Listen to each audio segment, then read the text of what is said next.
Hello, and welcome to the studio. Let's play some guitar.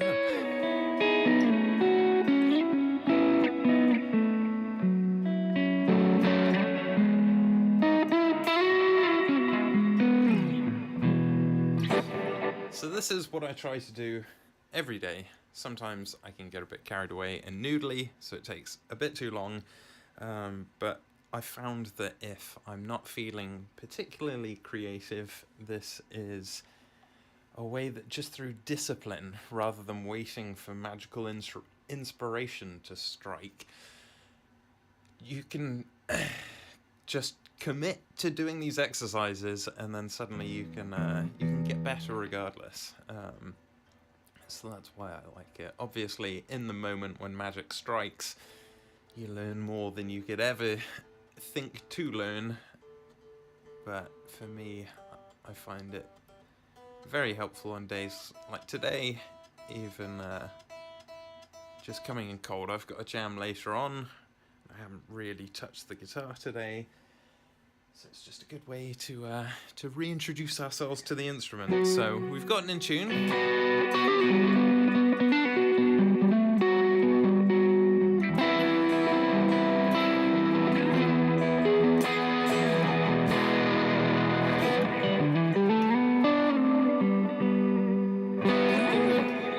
Just to initiate a little bit of touch, familiarise ourselves with how the strings feel,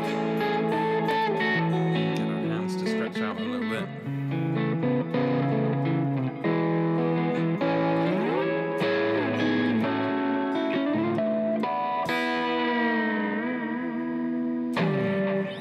Right, so what are we going to go through today? What is the plan? Let's go through it. So, when we look at our guitar fretboard, firstly, if you want more detailed information on this, check out guitarbasedmusictheory.com. I break all of this down into a 20-minute, 21-minute, don't quote me on that, video where it breaks all of this down into simple shapes and patterns. Kind of makes sense. For the longest time, I had such a hard time connecting music theory into the fretboard, since it's just horizontal in music theory terms, and when people show you on the piano and everything, it makes sense like that, but we've got all these dimensions on the guitar and we can go all these different ways. So what how do we make sense of this? So looking at our guitar fretboard, we can break it down using, in music theory terms, piano and all that stuff, the major scale, and in that, in between them, once we know the correct notes and assign scale positions, so then we're just worrying about numbers. We can all do numbers 1 through 7, or at least that works in my brain. And once we find out those correct notes, then we can learn the wrong notes, or the blue notes, so then we know how to just make kind of like obscure scales and like kind of bluesy, jazzy feel and all that sort of stuff, which is great. It helps us add, to me, it unlocked a bunch of like some tension and like parts of emotion that I wasn't quite able to access, and it was really enlightening, because I thought that now jazz players do have some magic wizardry to them, but I realized that there is something there's something that they're doing. So we'll unlock all of that. And we'll look into modes, which are essentially, you can go down a bit of a rabbit hole with this. I explain it in the video. Again, guitarbasedmusictheory.com, check it out. But essentially, modes are, once you are repeating that major scale, excuse me, which when we look at the guitar fretboard, we can just see so many repetitions of it. There are so many A's, for example. So like, it's can be very overwhelming when you try to make sense of it, but modes help us, because they are essentially, you can think of it as like your home or your tonal center, some people will say. And so it's just, if you see the gradient there, like 1 is our home, and so it can just kind of shift through there. So it's the same notes, but it's just where you sort of like keep coming back to. So with that being said, if we were to figure out some big major scale, like we have for just piano and music theory, and were to lay it over the fretboard, we could, but geez, try getting that in your head. That, good luck to you. But there is a way. That's where modes come in.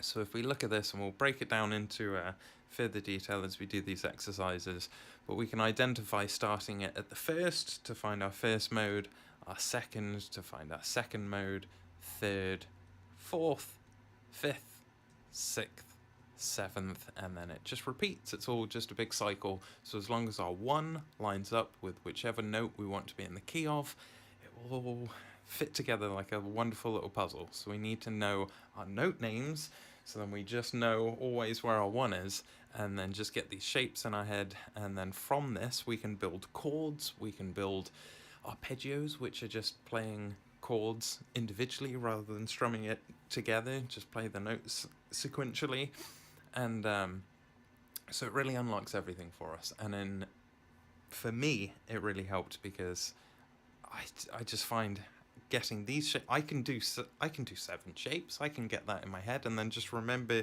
numbers 1 through 7 that repeats in them, and then get formulas to connect chords together. So it was all steps that I felt like I could manage, versus when I look at a chord book, like, what am I supposed to do with all of that? Or if I studied music theory for quite a long time, and connecting it back to the fretboard, it was such a missing part of the puzzle. So this translated it to a guitarist's brain, or at least to my brain. So that is what we're going to go through. So firstly, let me cue up what we need to do first. Okay, so let's get started just with very simple, nice way to get us started, easy for me to say, is just with some note names. What is your name? What is your name? Note names.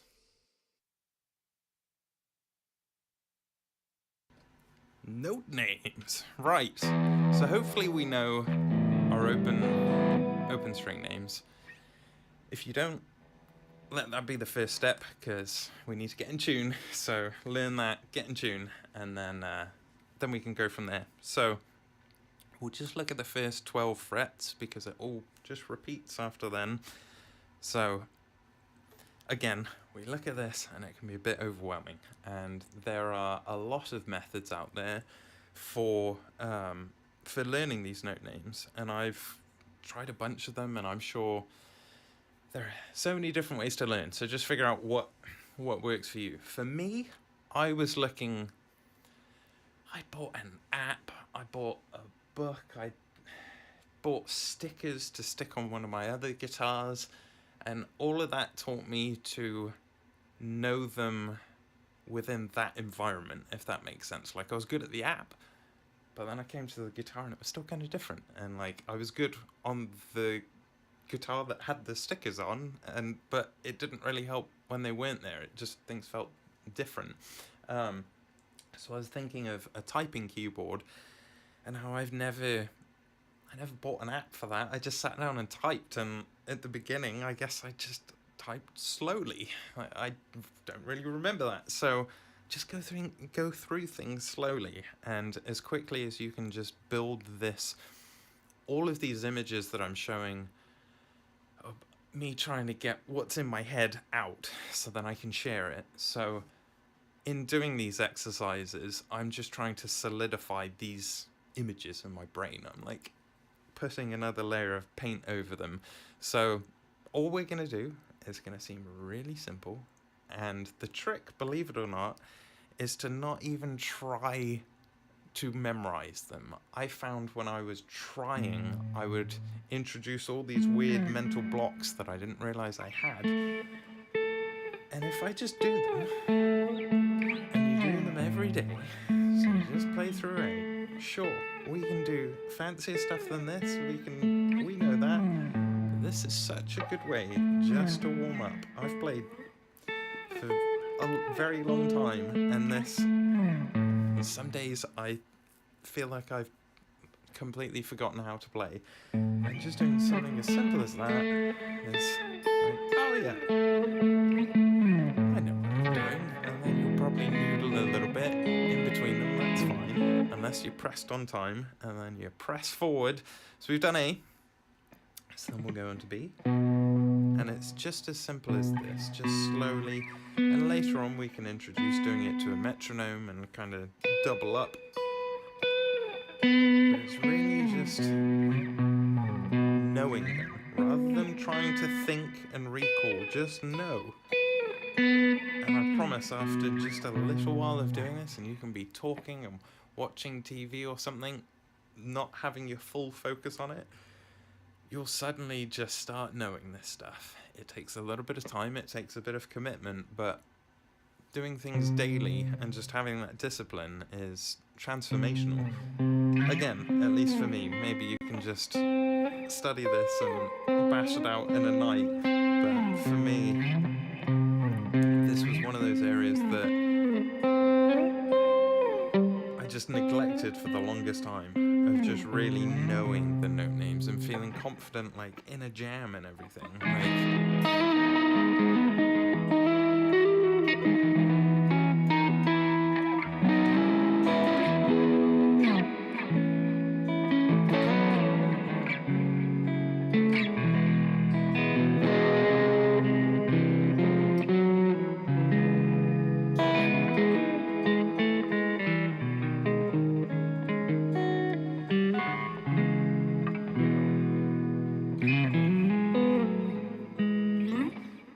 And I'm not then thinking in terms of these for... I'm sure there are some people out there that can memorize all the notes that go in the key.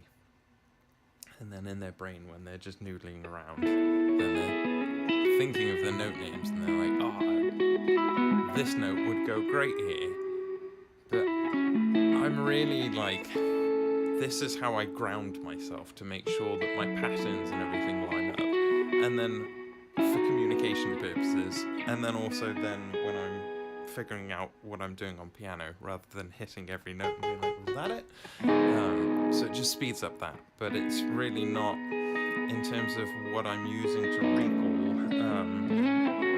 I've just got these shapes in my head, and then you sort of let the universe do its thing. And then you use all of it in combination to sort of refamiliarize yourself when you look up and you're like, what's going on? Where am I? So anyway, into D. And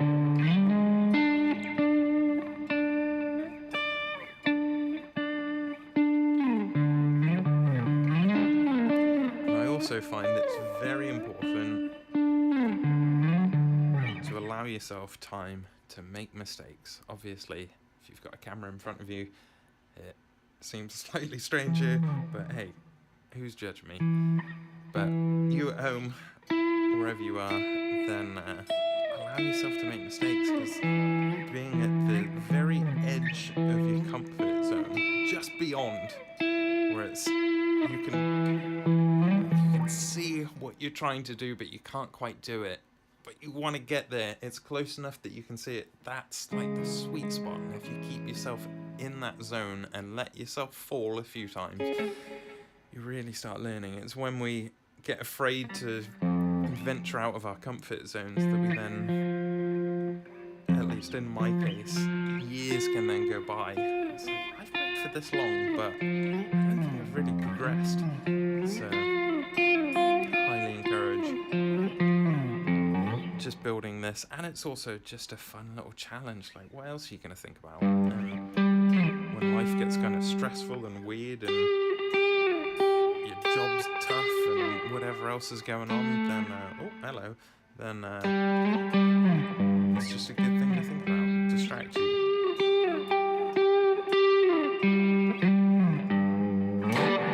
So there we go, and that's G, and then you can waffle on also while you're doing it. So if anyone's tuned in before to the stream, we know that honestly the most important part of doing any of this is we can check things off our to-do list. And so this is a great way to already have something done. Look at us. So that is note names done. So now, as long as I don't drop the whiteboard, we can move on. So now we can start getting a little bit of a challenge because we're warmed up, so let's go to arpeggios. Arpeggios.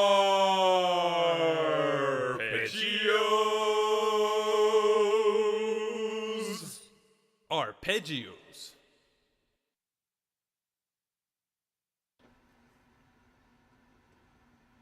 Arpeggios. Right. So, today, the key of the day is F. I'm just going to run through all of these. We did the first one, I think it was last week. I'll try to do them more regularly, but I want to just at least get the first 12 up sequentially, and then we'll introduce probably the Wheel of Destiny to pick some random keys and all that sort of stuff. But we're going to go through them, so spoiler alert, next time will be F sharp. But key of the day today is F, so please drop your favorite F words in the chat, and yeah, let's enjoy that and go into arpeggios. So what are arpeggios? As I mentioned, arpeggios are playing chords just individually, playing the notes through rather than strumming them all together. So they're very helpful to then know how to find chords all up and down the fretboard, because we'll quickly realize that we can play the same thing just everywhere, which for me is where hats off to anybody who reads sheet music and then plays guitar, because to my novice brain, I don't understand how you're able to do that and how you're able to decide where on the fretboard you're playing it. I'd love to speak to somebody who does that, but hats off to you, because that is one area that I can understand is so confusing when you're trying to learn guitar and learn guitar properly, because for me, I for years just sort of figured out a few chord shapes and then made bands and then went and gigged and then neglected any weak spot I felt in my playing. And so now, later in life, I've come back and realized that, oh, actually that stuff might have made it a little bit easier to play and like get better. So arpeggios is a great way also to get the mode shapes in our brain, because we can play through the mode shapes, as I would highly recommend you do, but it's always good to put things into practice, and I find to couple things, so then you're learning the chords while you're learning the mode shapes, rather than telling yourself, oh, I need to learn the modes and then I can learn the chords. Just, you can do both at the same time. As it turns out, I went the staggered approach and it took forever, and then once I just started doing arpeggios, why wasn't I doing that the whole time? So if you go to guitarbasedmusictheory.com, not only is there a video that breaks all of this down, but there's also a PDF that you can get all of this, all super high resolution, get all up in your face. You can even print it out, do whatever you want with it. So this might be somewhat hard to see on these next few slides just as we do an overview. We're going to zoom in a little bit more in the next one when we actually do the practice. You'll be able to see them there, but just if you want to get all up close, guitarbasedmusictheory.com, grab the PDF.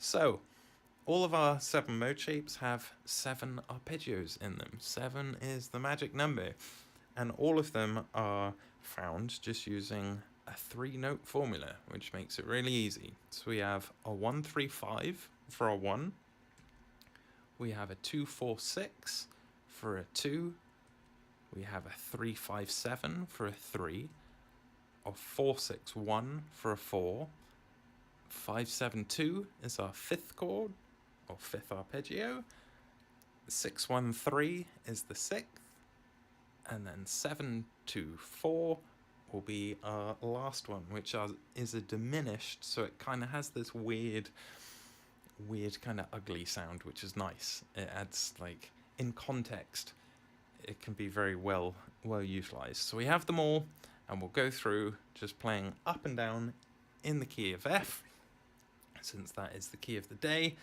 And let's zoom in a little bit closer, so just for demonstration. So we know, since we've just done the note names, F is at our 1st fret on our low E string.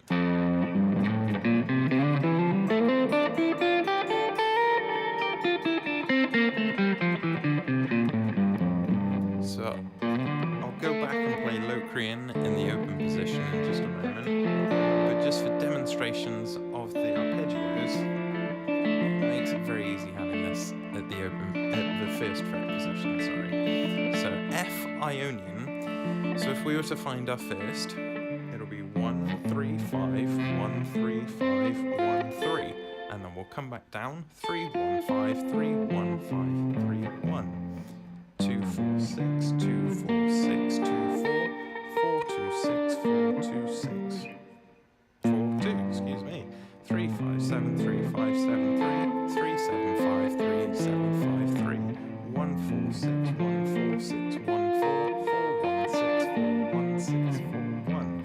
And as I'm doing this, what tripped me up then was I was reading it from the screen. I'm almost I wish I could have a production team that would highlight what's going on there, but I'm essentially highlighting that in my brain and then recalling from that. So like our 5 will be a 2 5 7 2 5 7 2 2 7 5 2 7 5 2.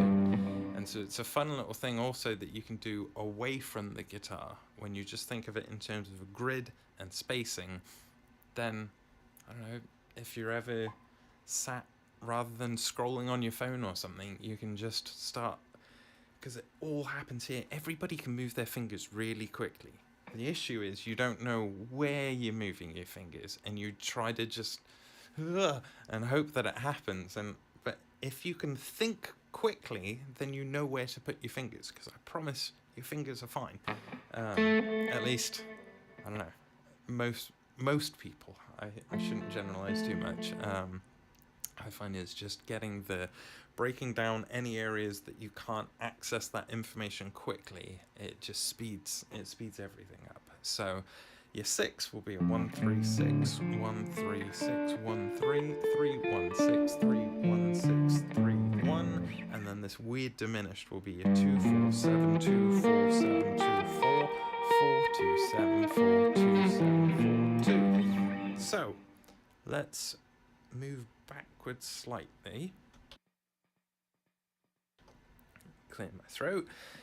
So we have Locrian in our open position, so we can include this little shape that makes it a little bit tricky, because then you have to think, when you're used to fretting, you just leave it open. Sometimes trips me up, to be honest. So the trick is just go through things slowly and maybe try not to be talking while you're doing it, but we'll get it. So 1 3 5 1 3 5 1 3 3 1 5 3 1 5 3 1. So then our 2.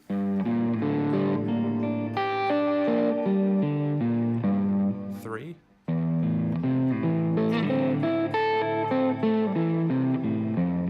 That wasn't very clean, and I added the 1 there by mistake. Let's do that again.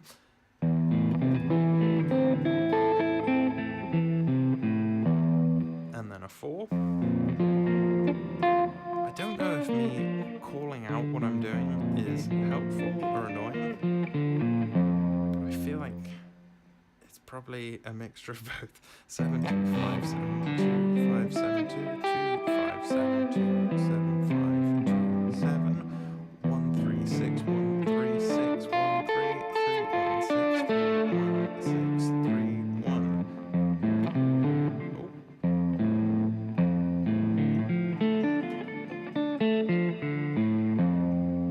And then 7 2 4.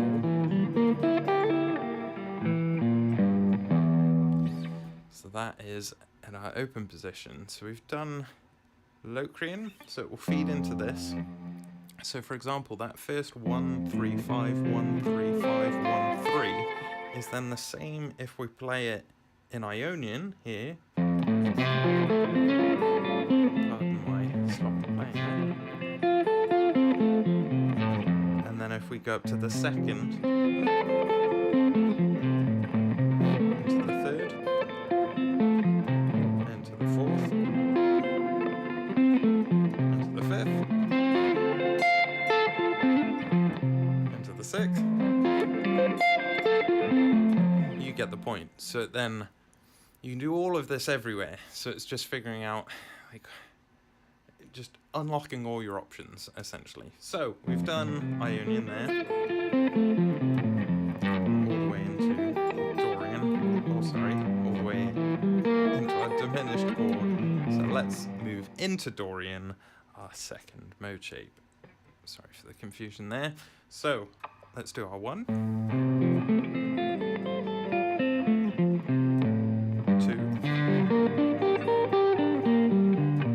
3,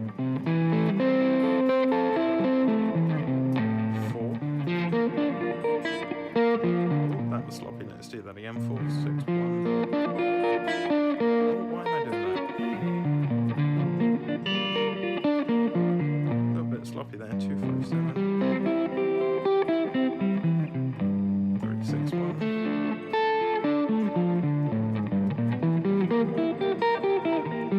Our diminished one, which is always a good hand stretcher. So let's go up to Phrygian. So this will be A Phrygian. There's our 1. Our 2 with a 2, 4, 6. 3, 5, 7. 4, 6, 1. 5, 7, 2. Oh dear. 3, 6, 1.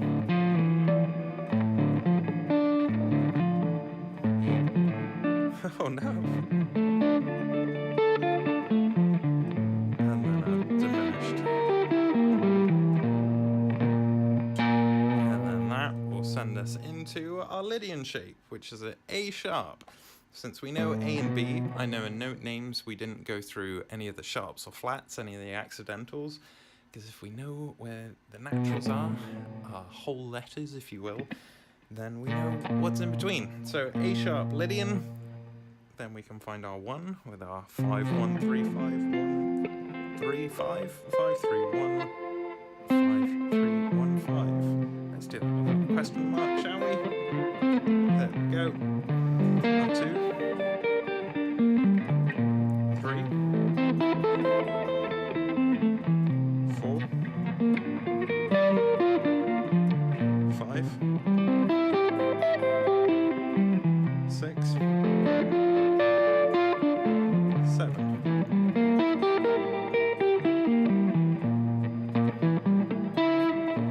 This one's always a good hand stretch for me, because for some reason my brain thinks that I guess it would be easier to go there. So going just a fret and then jumping there, it's just, it's always lovely. Good stretch. So, on to Mixolydian. So then we can always double check. We have our 1 here, and we know that that's our F.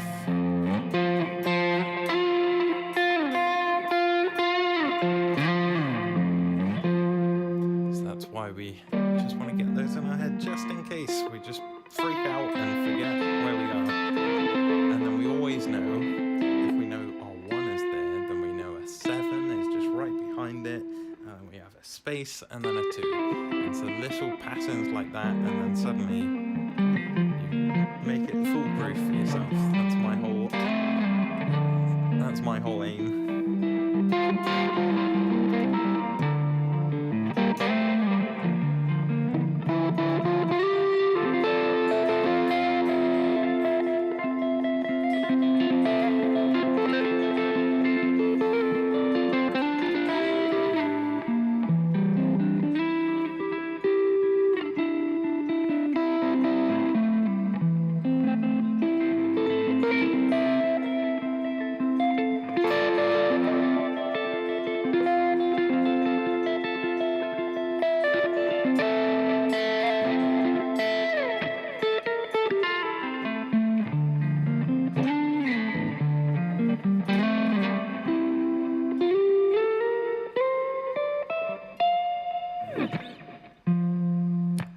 F.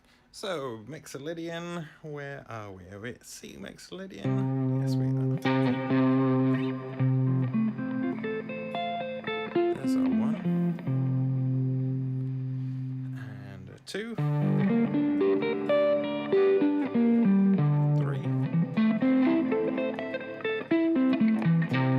4. Oh, I messed that one up, sorry. 6, 1, 4, 6, 1, 4, 6, 1, 1, 6, 4, 1, 6, 4, 1, 6. There we go. 5, 5. 6. And our diminished.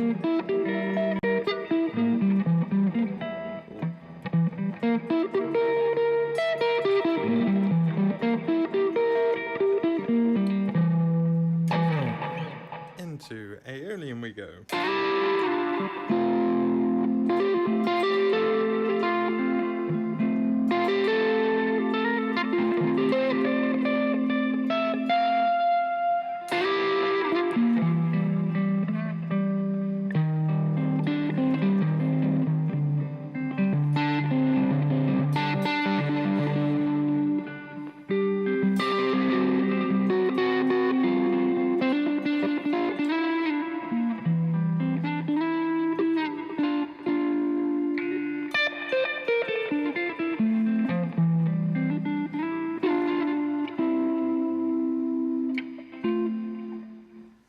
Right, so 1, 3, 5. I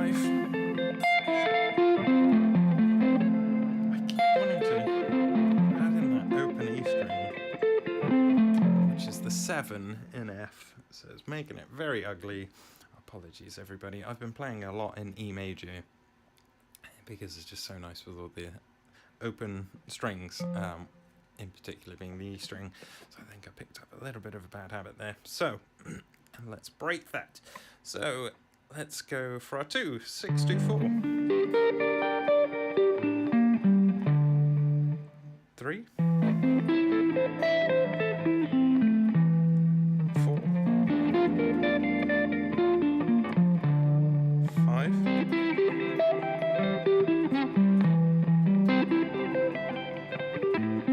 6.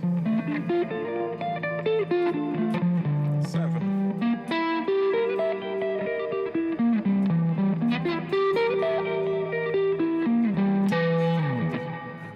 Back into Locrian, which is a little bit easier since it's now not in the open position, which Locrian's a fun shape because it has that.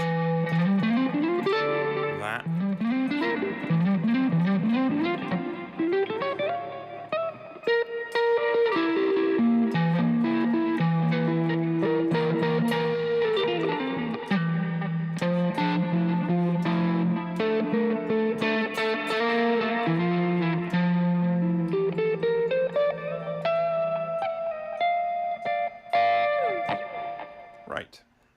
1, 3, 5.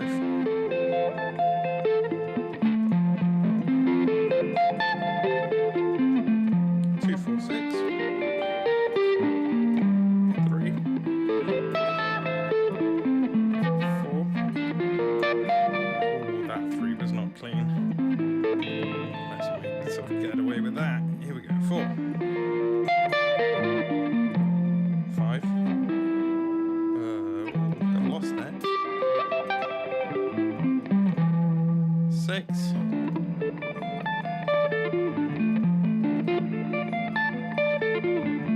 7.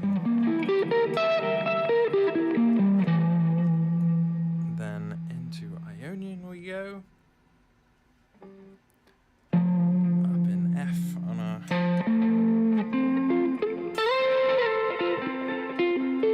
13th fret.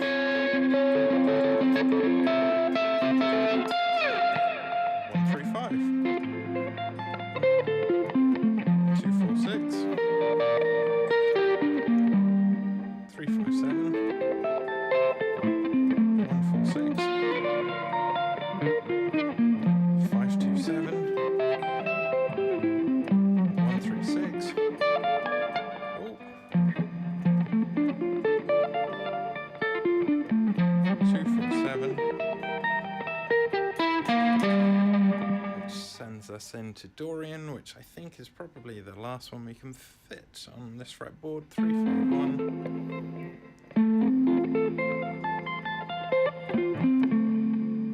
2, 4, 6. Oh no, 2, 4, 6.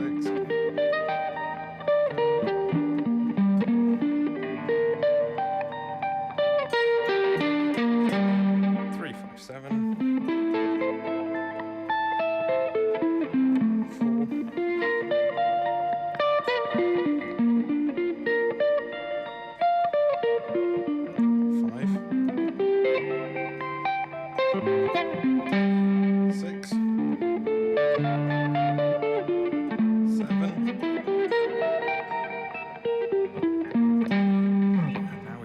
coming back down, back into Ionian. So this should be really drilled into our head now. And this is the hardest part of all of these exercises, to be honest. And it's really not that bad once you start.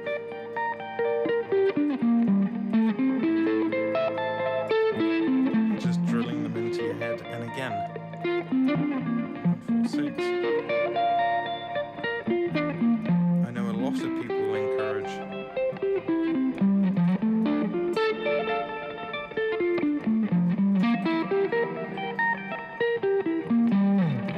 people will encourage singular focus, like when you're running through these exercises, to just make it miserable and all you're doing is focusing on that. What helped me, believe it or not, was putting on really highly intellectual interviews that I was trying to, after a lot of practice of getting this in, once I was like, I really want to just drill this into my head, because when we're playing, we're listening to what's happening, we're thinking of what we're playing, we're thinking of what we're playing next, and then we're thinking another thought. Like, there's so many things that are happening. So I found it was good to almost put myself in extreme circumstances where I have to listen to some, like, I don't know, some guy talking about some crazy physics stuff that I don't really understand, while I'm repeating this and seeing that, like holding that image in my brain while I go through the image on the screen, and just holding them in my brain, and so it becomes just such a mental challenge that I found so enjoyable, but very different to how I used to think about practicing guitar. And I didn't I took away the guitar for several months fairly recently. I played for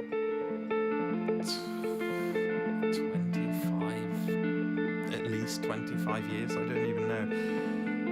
And I took it fairly recently, in the last few years, took away the guitar for a few years to then, go back to the basics, just get a pen and paper and just write this stuff out, and until I could fill up one notebook. And then once I did that, I was like, right, now I have to fill out another one.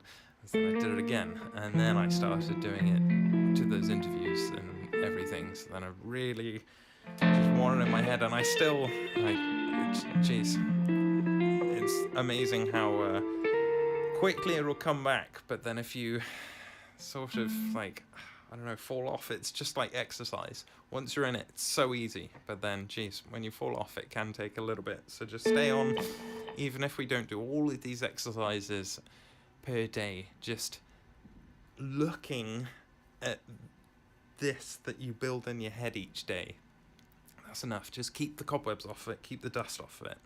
That's what I found works for me. So 1, 3, 5s in Locrian, E at the 12th fret. 2,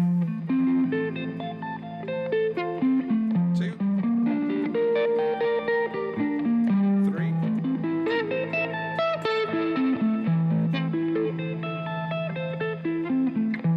4. Very untidy with some of these. 7, 2, 5. Some days I can be very strict on myself. I'll leave that up to you, how strict you want to be, but we should practice doing it correctly. And so often, if there's just a bit of fret buzz, I'll just go over it again, just iron out those wrinkles. So 7, 2, 4. But obviously, once you start driving yourself insane, chill out. We're all just having fun. That's what it's all about. So I've also done that method, like whiplashing myself, and I don't think that's really the way to do it. I think it doesn't have to be all that serious.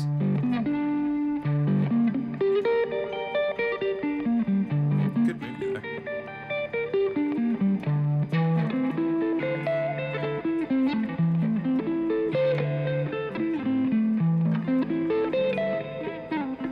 Oh, hello. 3, here we go. 7, 3, 5, 7, 3, 5, 7, 7, 5, 3, 7, 5, 3, 7. I was thinking about whiplash there. Come on. 6, 1, 4. 7, 2, 5.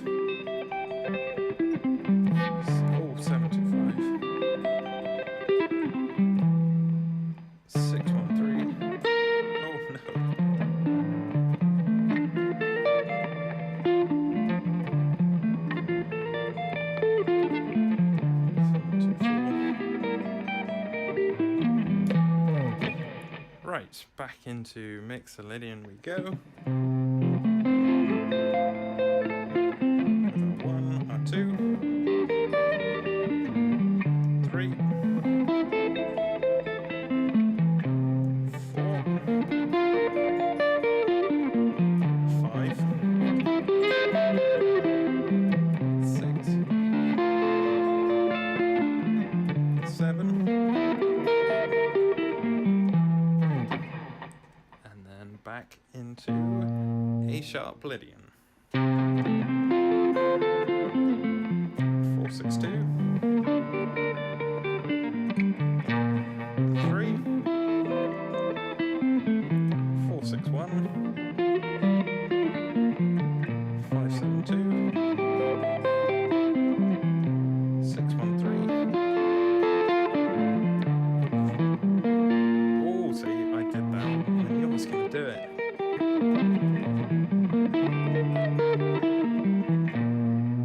So often I want to play that note instead.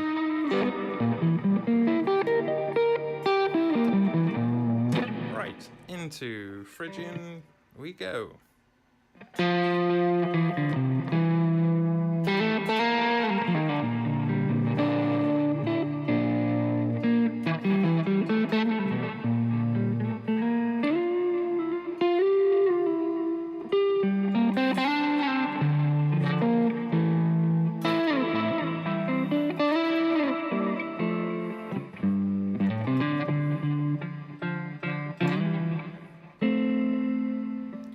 3, 5, 1, 4, 6, 2,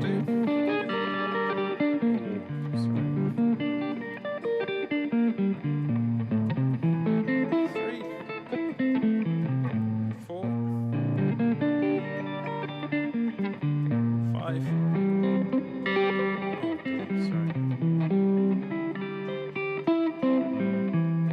3, 6, 1,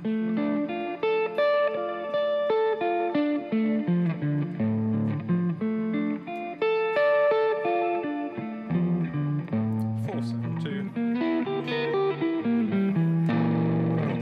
Back into Dorian we go. 2, 4, 6, 3, 5, 7.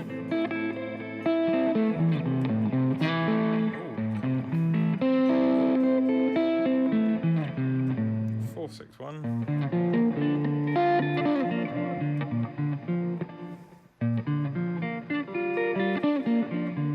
2, 5, 7. 3, 6, 1. Diminished. And now back into Ionian.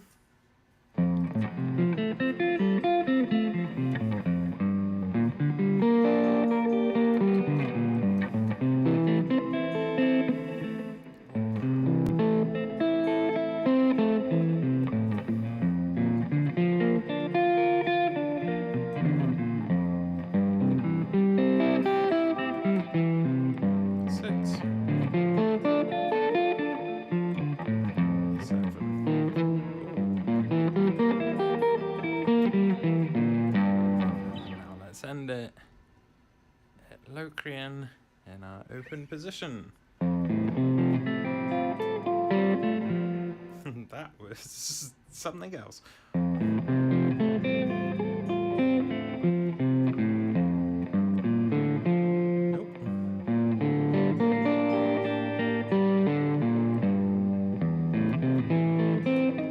Oh, that's such a stretch. What are we doing? 7? I mean 3, sorry.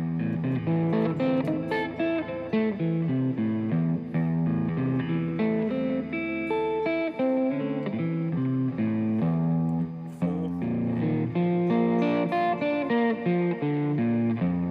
5,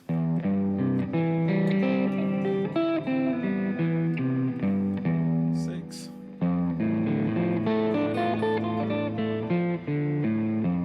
7.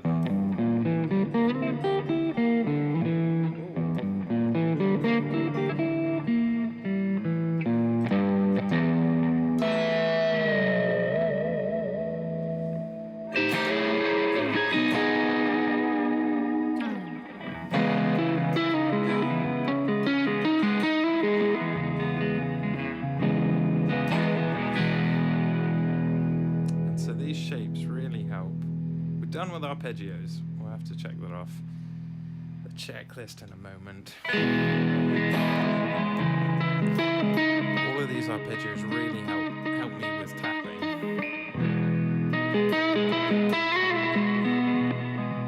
Because this hand, I'm in E major. I should have started this demonstration in F, sorry.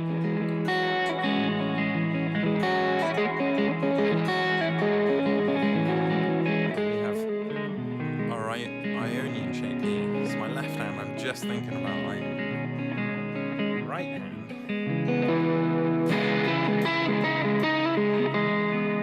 I know that Mixolydian is here. There's my one.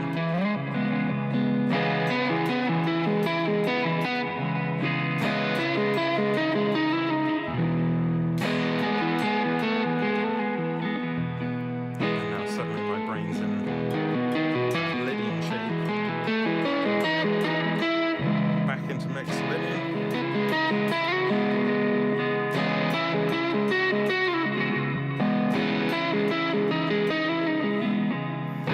Really not consciously then thinking, oh, Mixolydian would sound great here, and then going into Lydian, I'm just thinking, I'm feeling a pull to this area, and then once I've found where I am, once I like let the universe guide me, then I know where I can go. If I want to go, I'm feeling pull higher, I know, oh, well, if we go up, we're in this shape. So I just constantly know where I am, but I let myself be guided by whatever magical spirit is in us. So that way you can kind of mesh both worlds, because I was so concerned that once you learn all this stuff and you peek behind the curtains, then like it ruins that mystical sort of thing that happens. That still very much happens, but it's just the moments of fear when you're like, oh no, where am I? When you sort of come to out of that, that reduces, which is great. So, as we say, the most important part is not getting any better at guitar, it's crossing things off our to-do list. So, arpeggios are done. Look at that. So we can move on to the next exercise, which fits neatly together with arpeggios, but first, let's get a quick sip of water.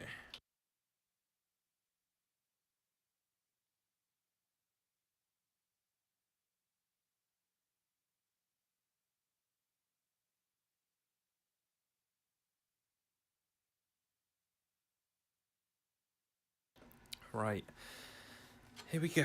So, arpeggios are done. We're doing well. And we're under an hour, we're doing okay on time.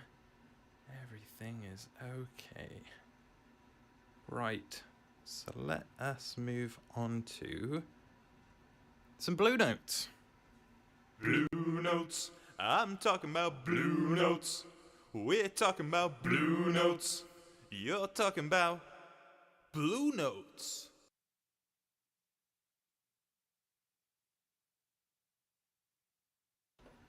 Blue notes. Okay, so as we have mentioned, blue notes are these nice in-between. Oh, what's this? That's a blue note.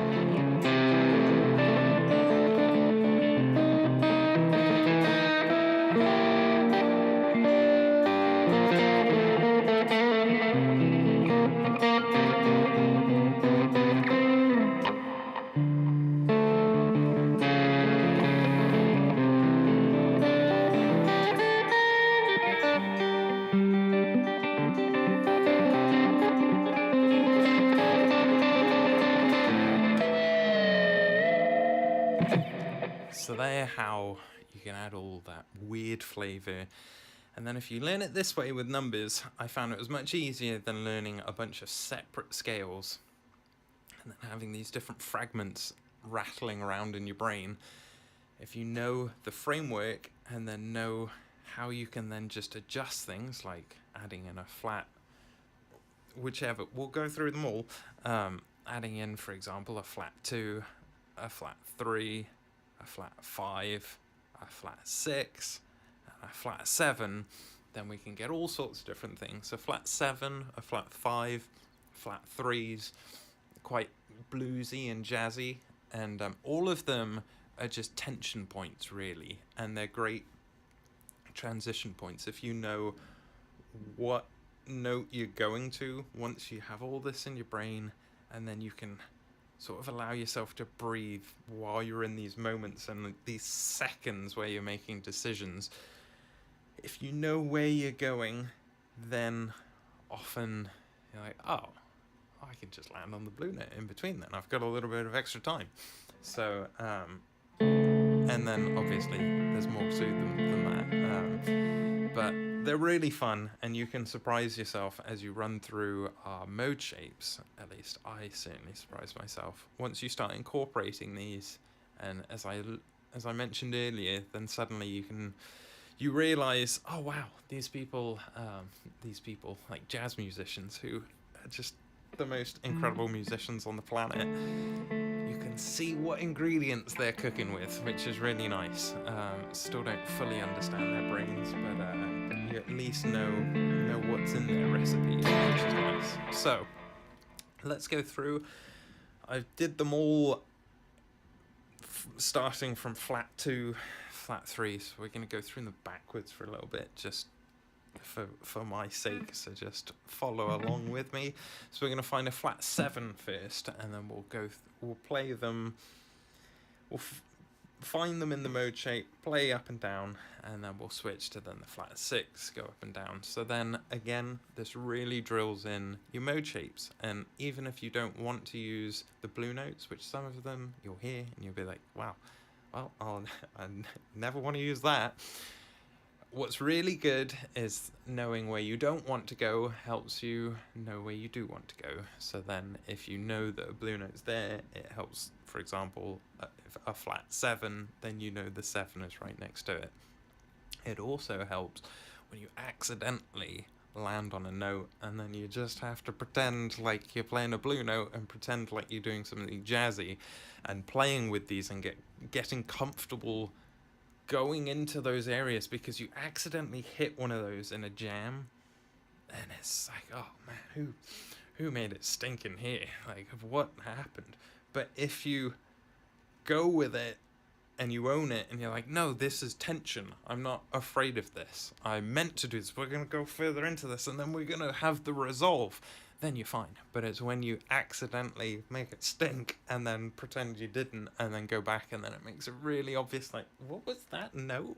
That was so ugly. So it just helps you get comfortable in those areas, I find. In those stinky areas. I have to think of a better analogy than that. So, here we go with blue notes. So, we're going to find a flat 7, which is in our 6-7-1. The reason, well, I don't want to say necessarily the reason, but one of the many reasons that these little clusters are so handy, getting them in your head, you realize that they are all repeating. And so, for example, you know a flat 7 is in your 5-6-7 and your 6-7-1. So it makes it very easy when you're just thinking in terms of shapes to then quickly identify these.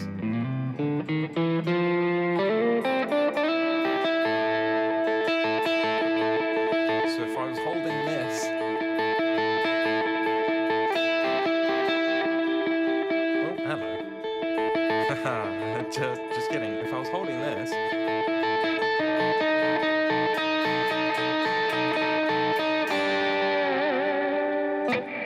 that's a flat 7. So that's how you can sort of have the tension and the resolve, which is great. Or you can just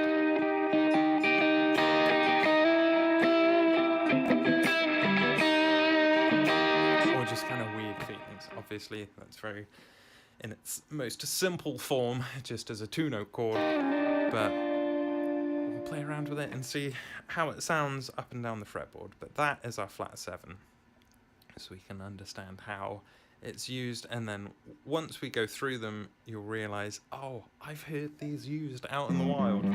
So in Ionian, we have a 6-7-1, which we know it's here, the one we were just playing around with.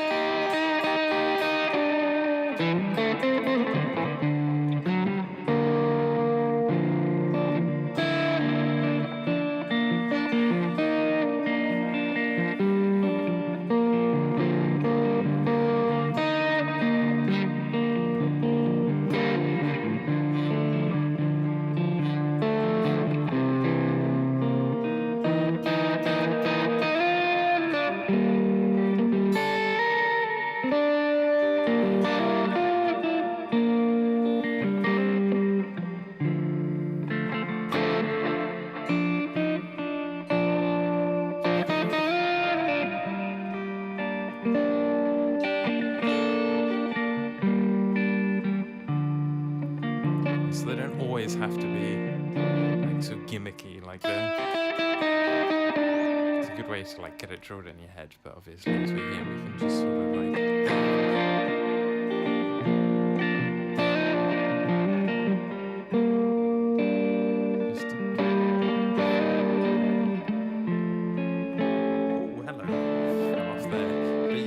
just as a little extra, little spice in there.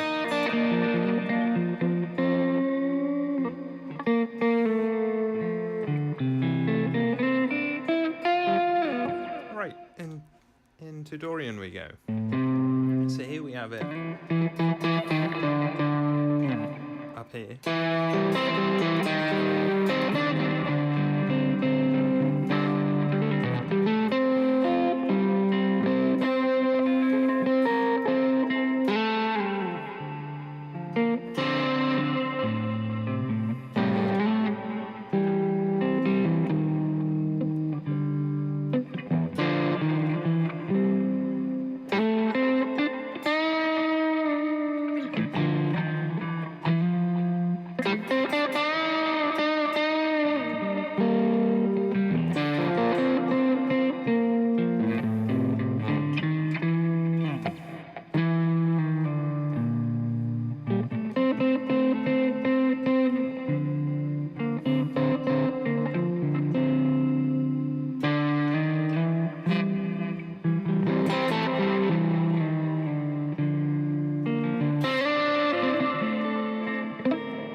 So it's really hard not to just fall into like the gimmicky sort of feel when you're in when it's in a low position there. Good thing I'm not a bass player, so I'd just be doing that constantly because that sounds so cool.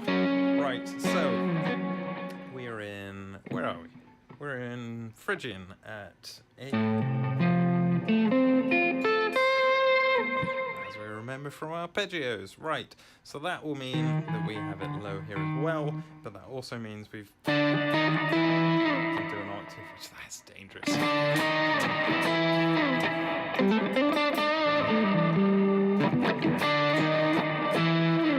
So we can hear where that's used. We've all heard songs where that sort of thing is used. And just in a jam session, that sort of always coming back to that and then do whatever in between. Lovely. Lots of fun.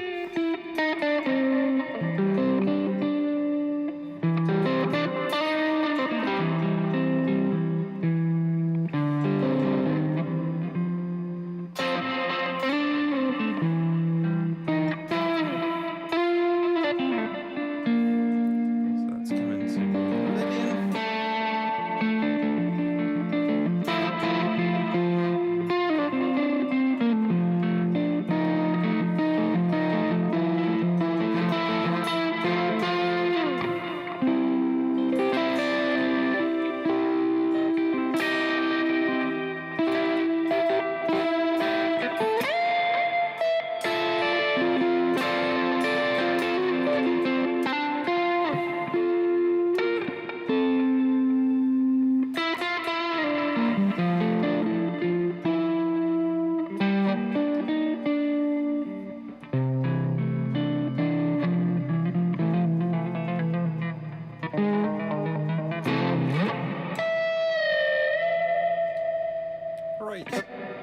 Into Mixolydian, which I kind of slipped into there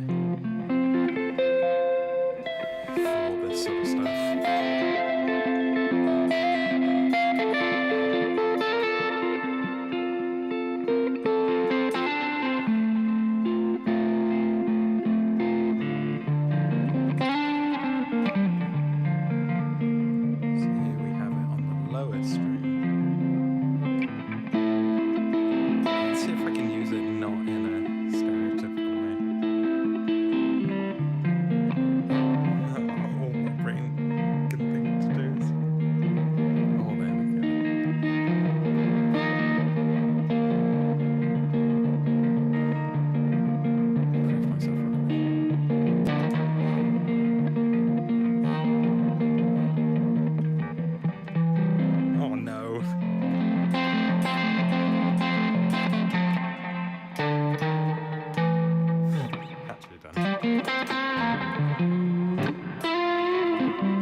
into Aeolian.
Into Ionian, which that's not the right button for that. Into Ionian like this. Okay, arpeggios on the brain. So we know it's up here.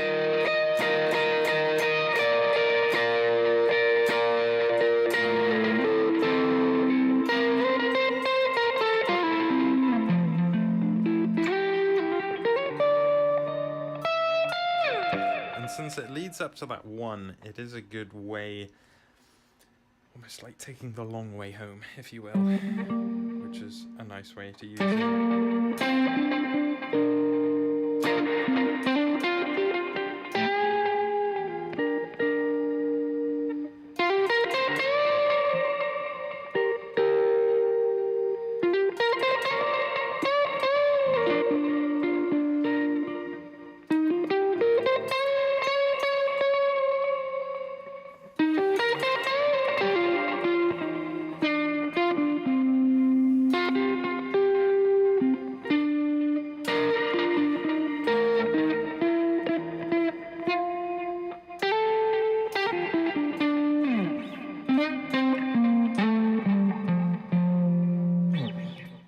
Back into Ionian there, on our way back. It's there. Into Locrian, which we know is there.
into Locrian. We made it into our home open position rather.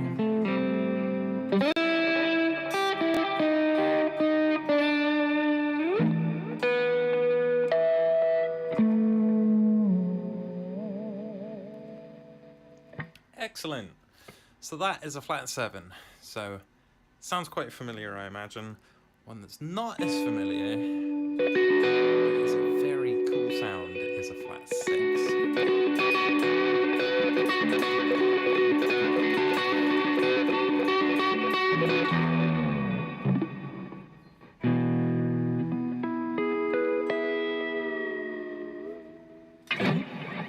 Let's find our flat 6. So, since we've just found our flat 7, we know it's fairly close to where we just were, which makes things very easy. So we have 7, 1, 2, 3, 4, 5, 6, 7, 1, 2, 3, 4, and then this 5, 6, 7 means we've got a flat 6 right here.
That's kind of James Bondy, but used in a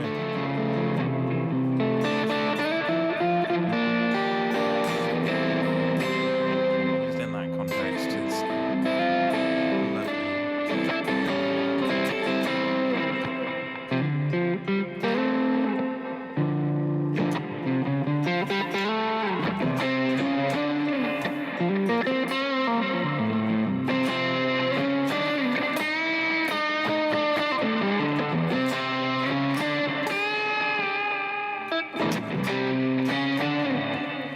six in the middle of Dorian, a little bit stereotypical, so maybe we have heard it.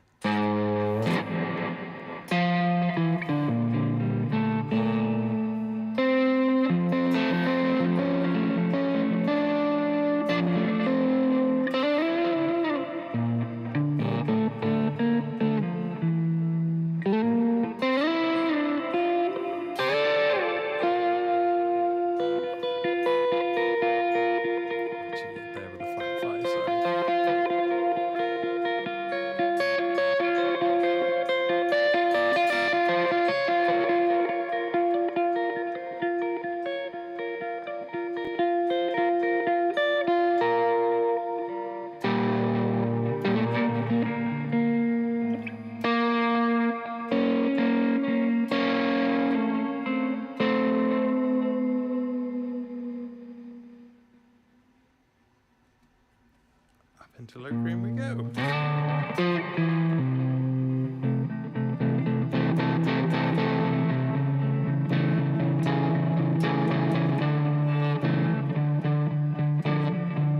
That same thing, exact same thing as here in Iona. Oh, sorry, let's play it in the right key though. Exact same thing as Iona. We then have the same thing down a string on then. Oh, again, let's play it in the right key though. Dear oh dear, what a horrible demonstration. Let's try that again. So we have it there as well as here.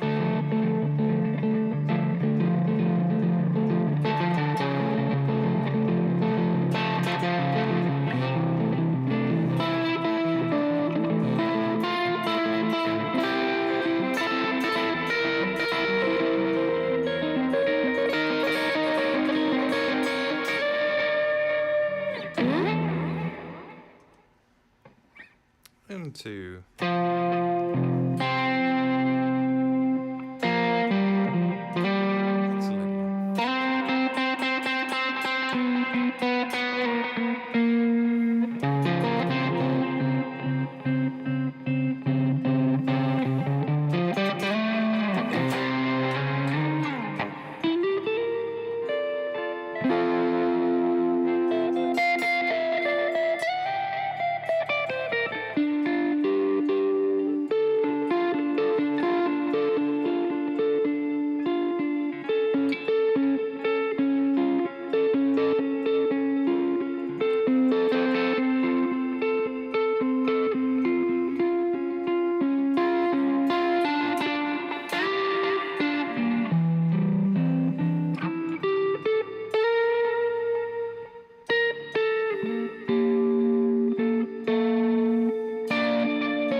Dorian before we turn back around.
open position. Kind of fell into there anyway.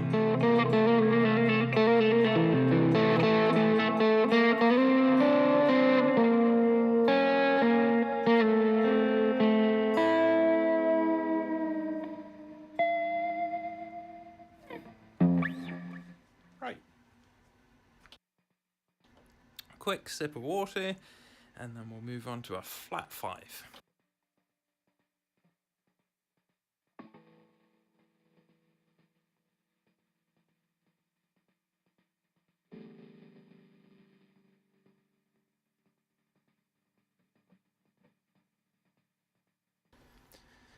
Well, let's not forget the key of the day, of course, is F.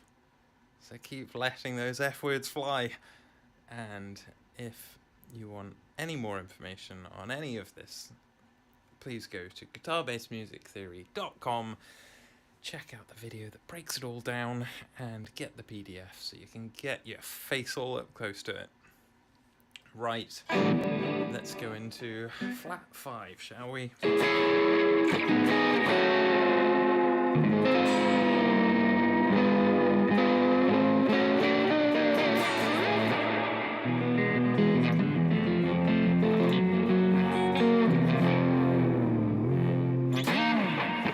So, flat 5, we have a 3-4-5 on the A string.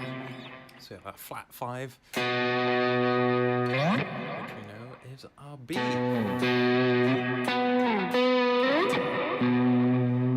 Just in case we need to communicate it, but we don't, so let's just play it. So 3, 3, 4, flat 5, 5. And then in that 4, 5, 6, which we will encounter in a moment, we will find it once again. Keep thinking I can press next to go back to Ionian, but that would be too simple. Here we go, back to Ionian. So in that 4, 5, 6. That B. Sorry.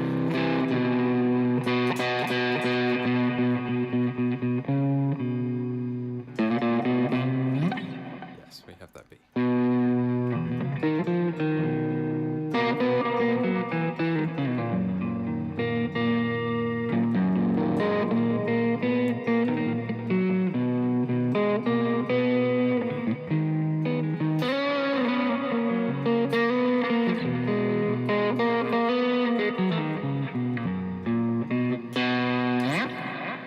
Right, so a flat 5 is a B. So, that little bit of useless information aside, let's do this. So, flat 5, not useless, but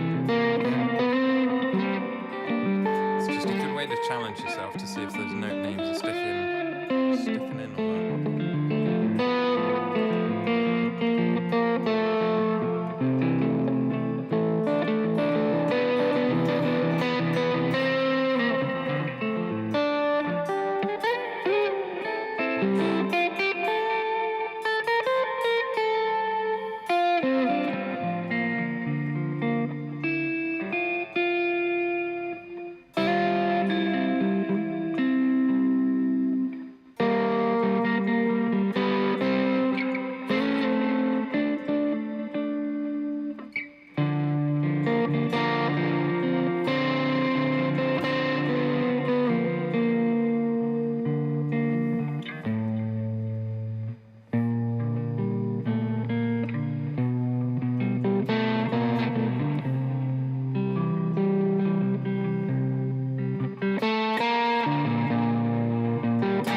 are back to Ionian.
Back into it.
Into Phrygian.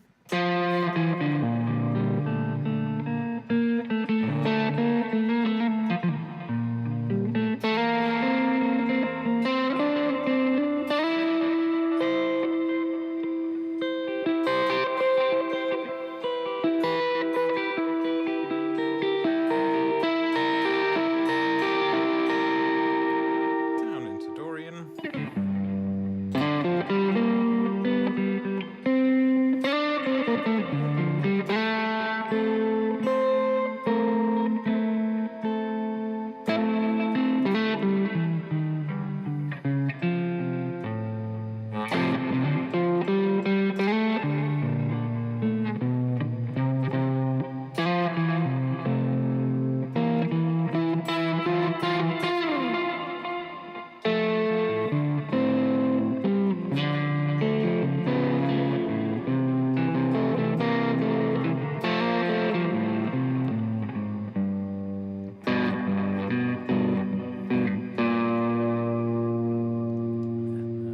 Into Locrian in our open position.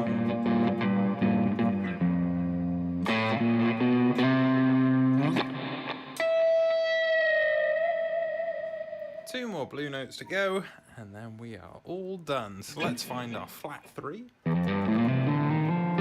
which since we have a 2, 3, 4 here, we know it's in between the 2 and the 3, as well as a 1, 2, 3 here, It's right in between there. So again, a nice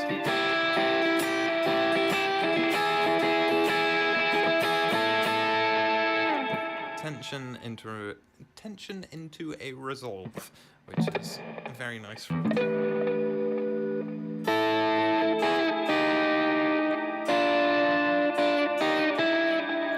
that's how it can then work with a flat 7 or something like that, which you get in a lot of bluesy, jazzy sort of stuff. So we found it in Lohengrin. Let's move on up into Ionian. So here we have it on the low E and on the high E. Of course, because our E strings are always the same.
Into Ionian. How many times am I going to press the next button rather than clicking on one?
into Dorian.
Right, nice little E minor jam there.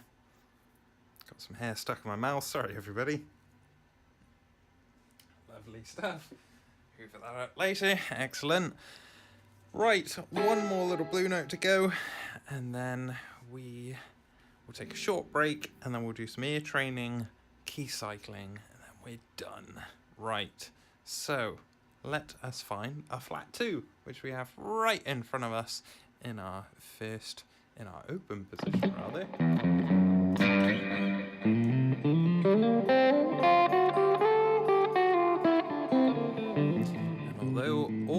stuff can obviously seem incredibly monotonous and incredibly tedious, but it's doing this tedium? Is that the right word?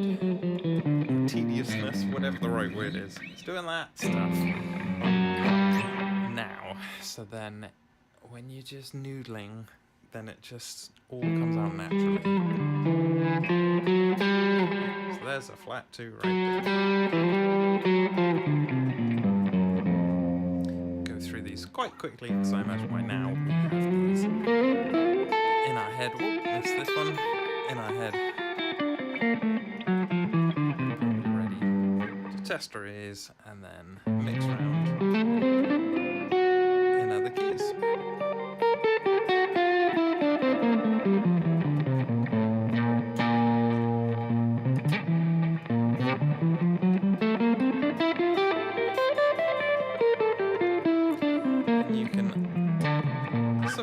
I'll just run through them like that, just playing through the mode shape and just hitting the blue note I'm trying to hit, maybe add an exaggerated attack. Just to make it clear for my brain, or as I was doing earlier, you can just noodle through whatever you want to do. Free to do whatever you want.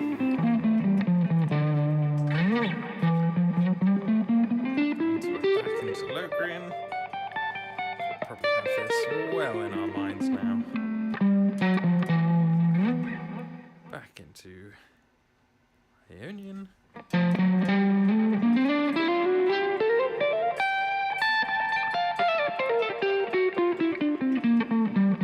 And the reason we then practice these just in every key, because it's all the same and it starts becoming very familiar.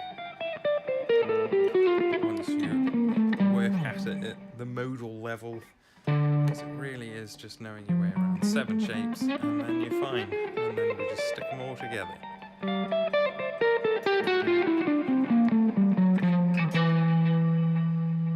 Right, almost done now. Let's play them all through one last time. This is often where trip up the front stairs on the way home, because often right as I start doing the last few ones, then my brain just falls apart. So we're just gonna get through this. Oh, hello.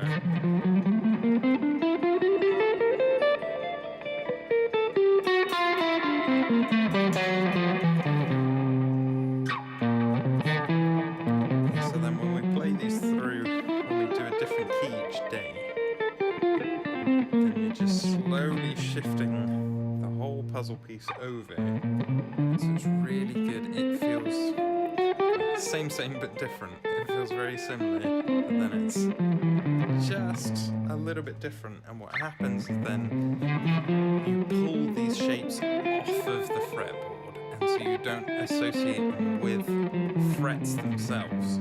You start thinking of just this shape that sticks on top of it, because often then you can start associating I tripped up there.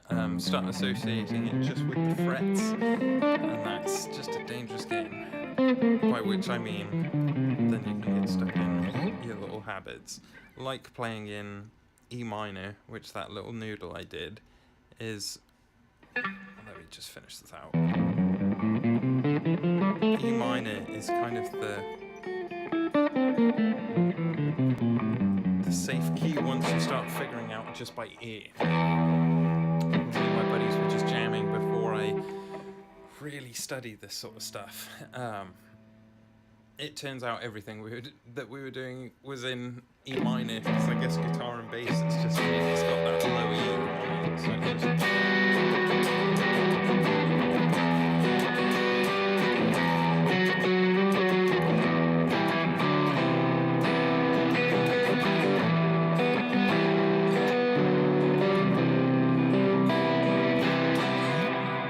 But then what happens is you start associating those frets that work in E minor with frets that work, and that's not. It's all the pattern, so just know where you are in the pattern, and then you can play in weird keys. By weird, I mean just ones that you wouldn't normally.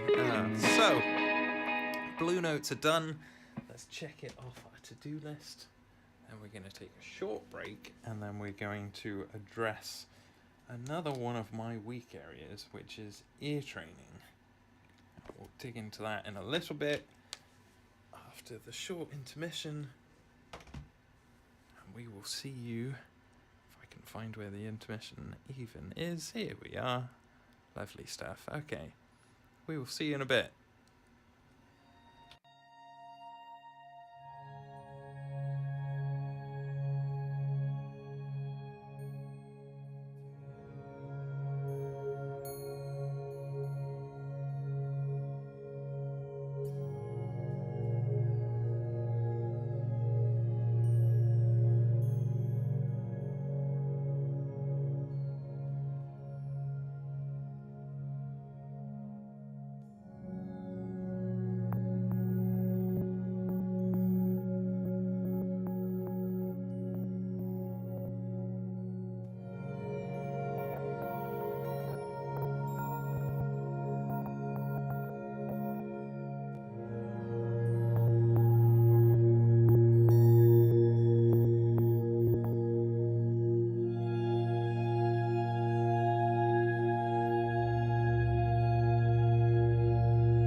And we're back. Thanks for hanging in there, everybody.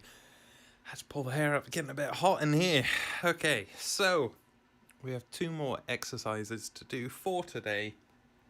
First being, just had to double check my to-do list there. First being a weakness of mine, which is ear training. So you can see me scramble and fail miserably, but through doing this, eventually I will do it correctly. So let's explain what's going on, but first let's hear some silly man singing about ear training. And now, ear training!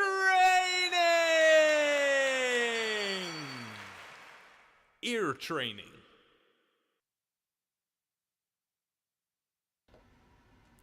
Of course, that's the one without a silly song, but hey, that's okay. Right, so what is ear training? Ear training is training these things that you hear with. So I've done a few of these different apps, and like with everything else, I feel like it trains you for the environment in which you're using them. For example, I used an ear training app that I got very good at the app, but connecting it to the guitar didn't really help me. And so I'm now going back through a different one. Shout out to Justin Guitar, not sponsored, I'm just using his. I'm sure there are many others. I'm sure there are people just as good as Justin, but his is great. And I'm now going back through and I'm trying to find it on the fretboard and then quickly identify the interval. So what is an interval? Well, let me show you. So intervals are then the distance between 2 notes. So with ear training, you'll hear a note, the root note, and then you'll hear a secondary note. And we're identifying the distance between them.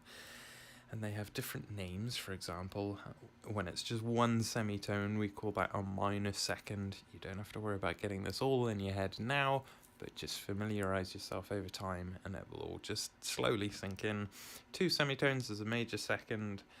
We then have a minor third, we then have a major third, we then have a perfect fourth, a diminished fifth, a perfect fifth, a diminished sixth, a major sixth, a dominant seventh, and then a major seventh. Now, we are, I believe we're only on the 2nd level. There we are. I believe we're only on the 2nd level of the app, so it will be very basic for now. I don't think there's any complex ones, but it'll still probably trip me up. So where I fall, let's just grab the guitar first, run away from the microphone. Where I fall down is often just identifying them, and I have known it was a weakness in my playing, and then I didn't really address it, and then I found myself stressed out when people would show me stuff like, oh, it's just like this, and I would be trying so hard and I would get it, but it was just not worth the stress. So again, just we're in a safe zone where we can make mistakes, and so let's make some mistakes.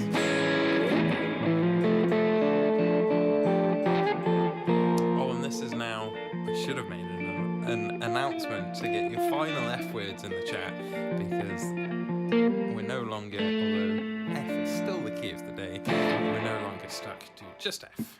So you are free. F as in free. Right. So, oh, hello, calm down, Justin. I haven't announced we're starting yet. Okay, so Justin's ready. I hope I'm ready.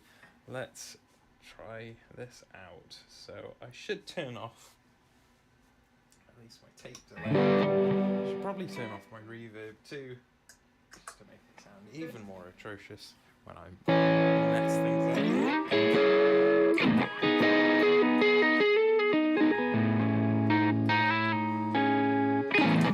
Just kidding. Making mistakes is a good thing.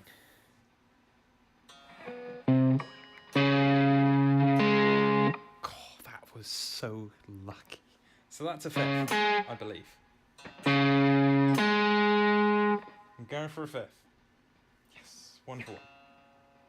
Well, that's very lucky because it gave us the same note. Thank you, Justin. You're being very kind. Where do we go there? Sorry. We go there to the third. Yes, we did. Cool. Thank you, Justin. Good way to start. 2 for 2. Did he play the same note again?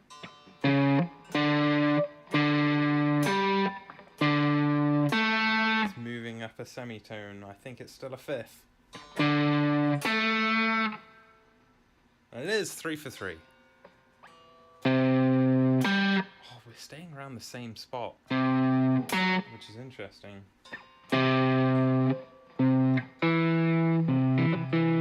That's a 3. Sounds very...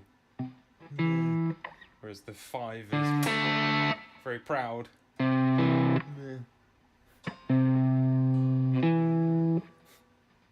It is, alright. Aha.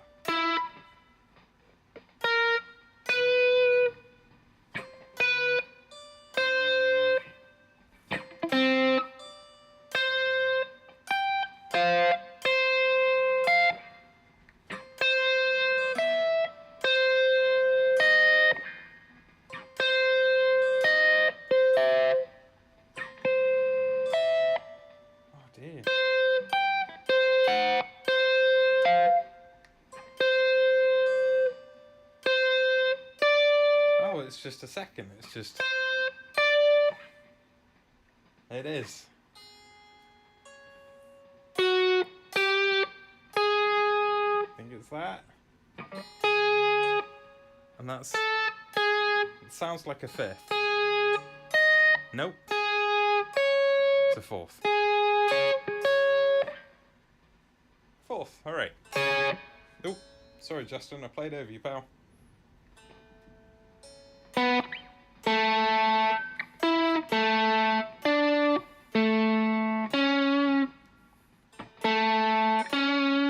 There's that 3 again. Nice. So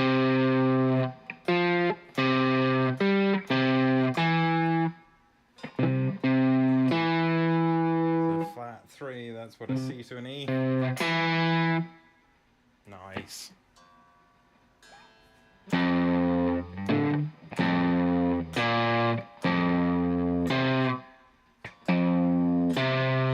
Nope.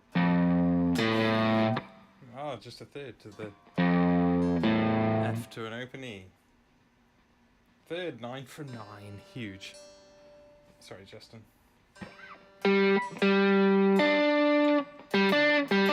that a 5th?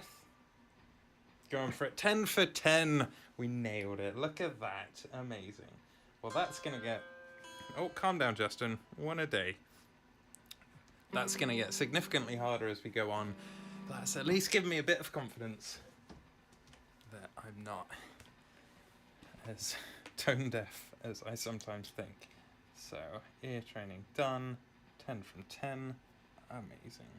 Now, what this has all been about, other than the to-do list, of course, is just getting comfortable playing. Ooh, let's not knock over the keyboard, or microphone rather. Is getting comfortable playing wherever we are on the fretboard, and in that is changing keys. So, I should have kept this out. Apologies, everybody. Well, firstly, actually, what am I doing? First off, let's hear a man actually singing a silly song. A silly man singing a silly song.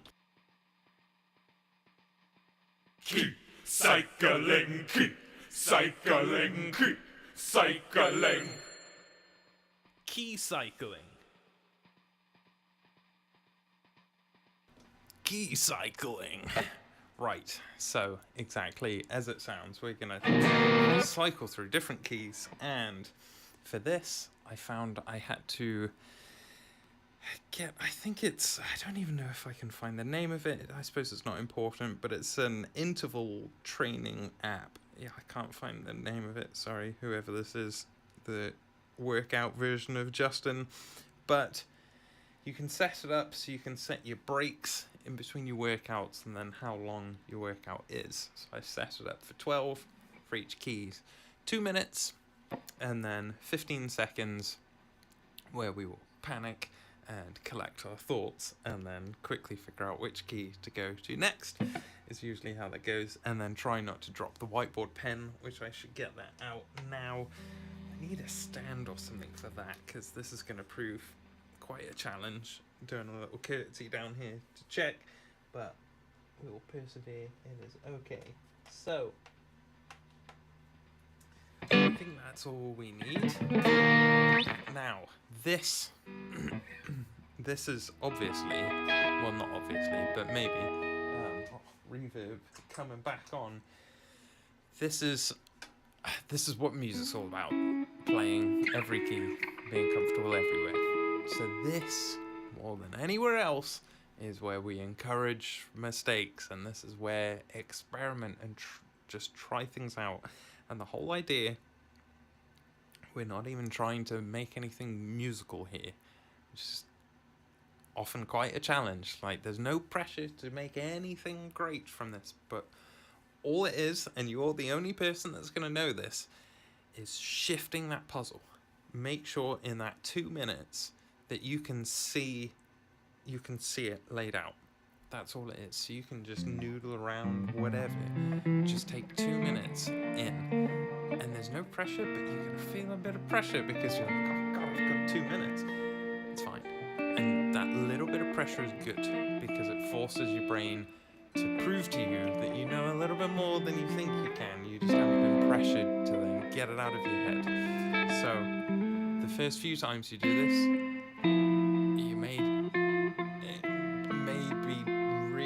a struggle, but then you will get to you'll look forward to this, and this brings it all together. So enough waffle, let's get into it. So we're going to start, since we're in F, we're going to start in F, and apologies if the alert is too loud. We'll see how loud that is. So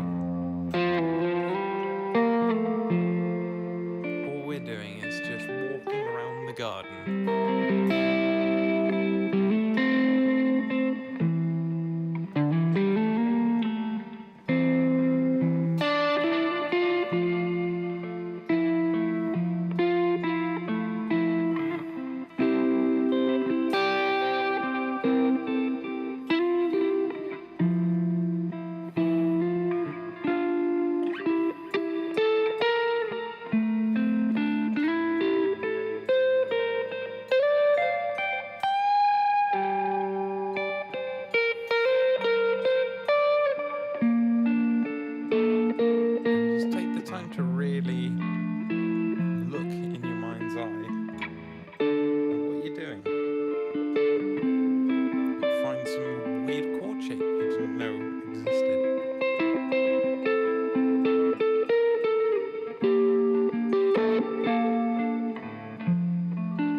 Understand there's perhaps most of these keys that you won't need.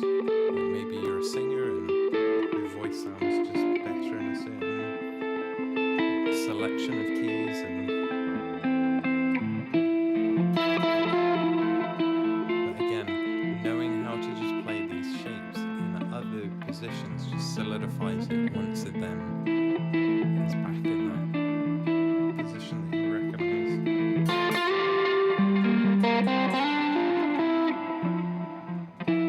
4 seconds left.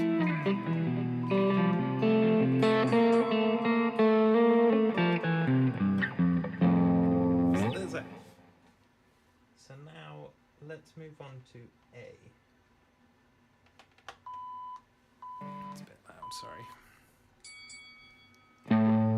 So A is here. So you can just put Ionian there if you want.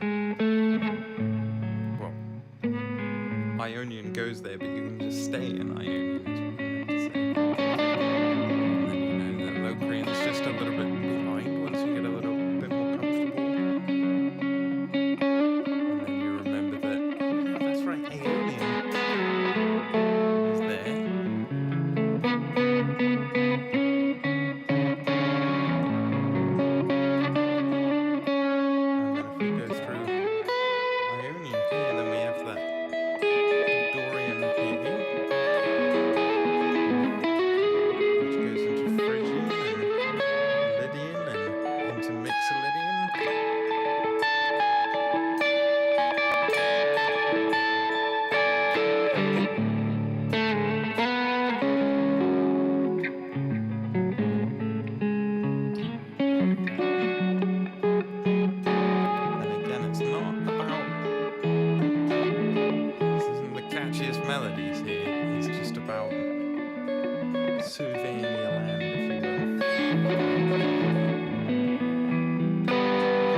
Let's move on to D, since that's kind of halfway in between, and we're going to do the naturals this round. And then we'll go into the accidentals for the final 5.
So let's go on to, let's do B.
So we've got C, E, and G. Let's go G. Sorry.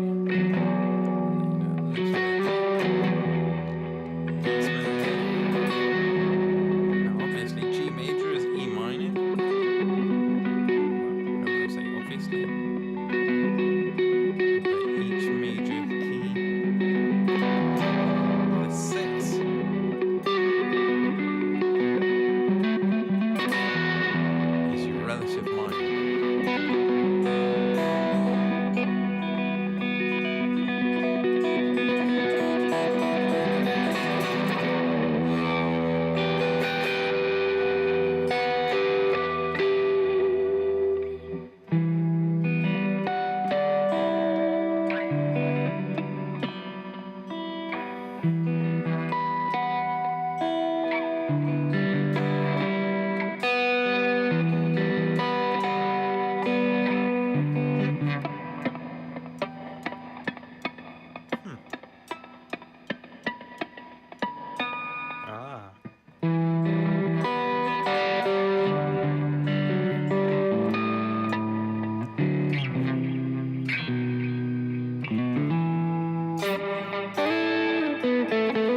major.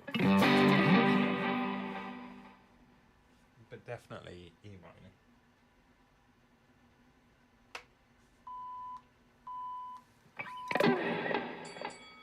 So let's do E major. So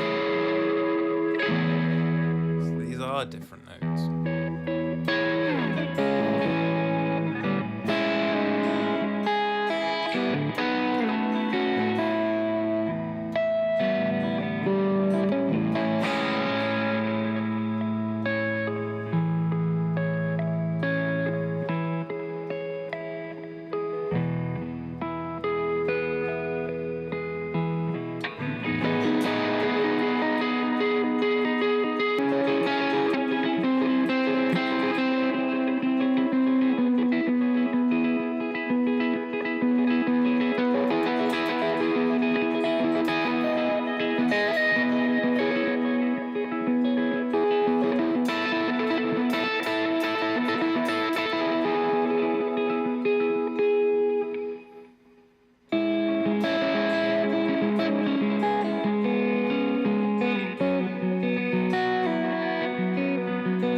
So that will just leave us with C. Camera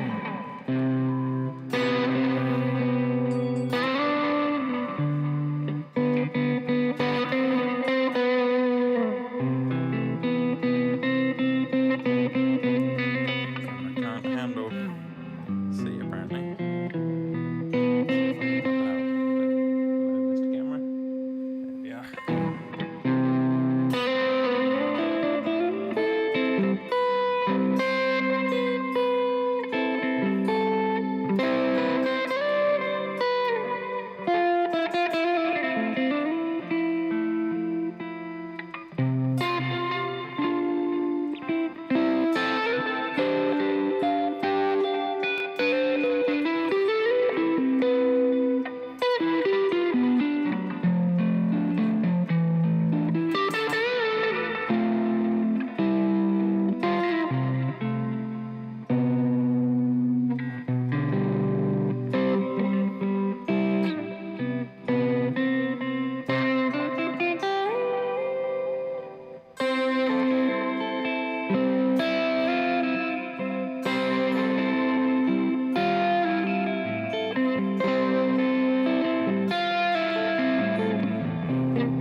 C major.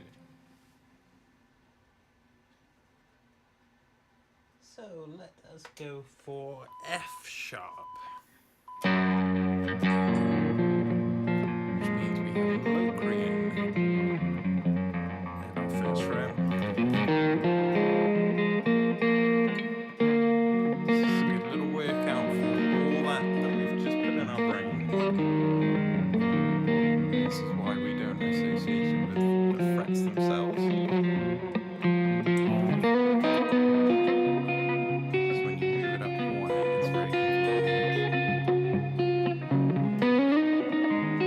Not very confusing, it's just there's like a rut there that you can very quickly fall into.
sharp.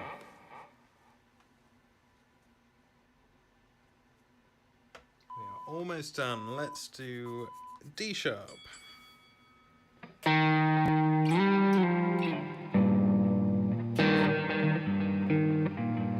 have Dorian.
Let's go. We have A sharp, C sharp, and G sharp. Let's go A sharp.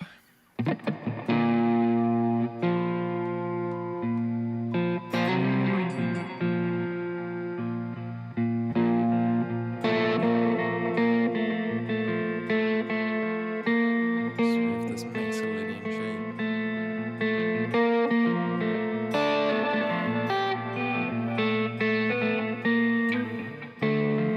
One thing that's quite interesting with guitar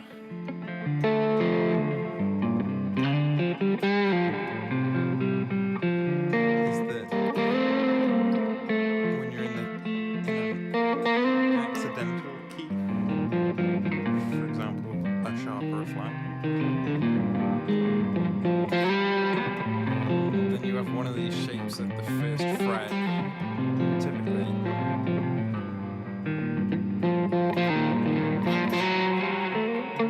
And with the naturals, then you're more likely to have it crossing over to open strings. So it makes it easy to sort of place your puzzle there, but then it makes it a little bit challenging, because then if you let an open string ring out, then it's very obvious. Anyway, let's keep noodling.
unconventional, I guess, in Western music.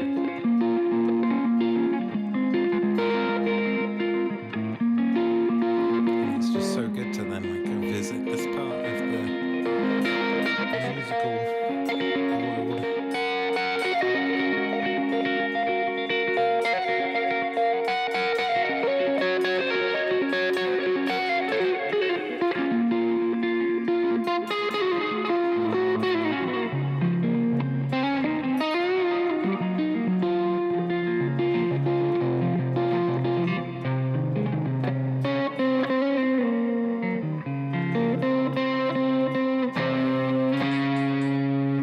C sharp major, which means we can finish it out with G sharp major.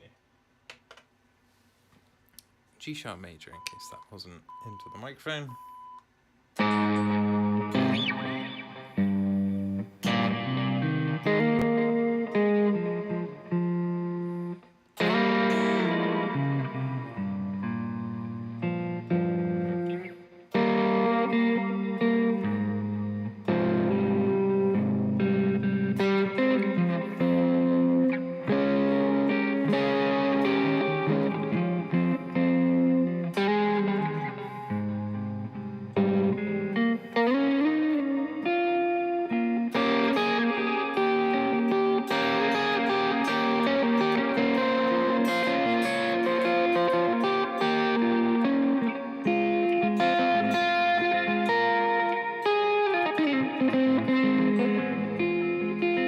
Got about a minute left.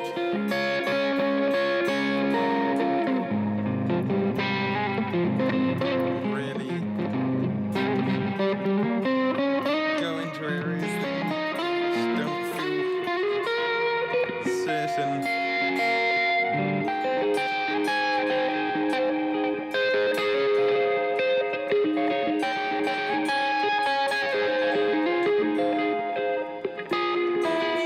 Oh dear.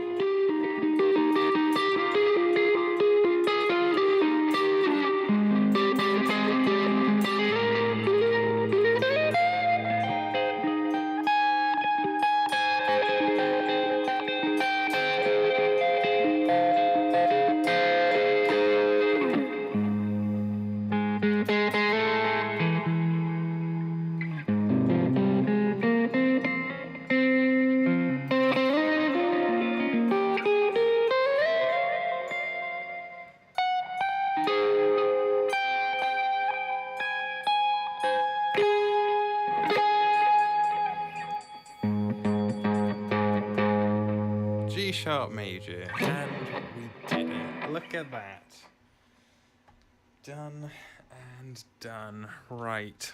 So, of course, the best part of all is we didn't drop our pen, and we can cross it off the main to-do list. Key cycling, all done. G sharp major was done there as well. Amazing. So that is a guaranteed way that regardless of how you're feeling, regardless of if you're feeling creative or full of inspiration or any of that stuff, doesn't matter. You can just do that. You can make it as boring and as strict and as much of like a physical workout, a mental workout, that sort of thing. You don't have to just wait for inspiration to strike.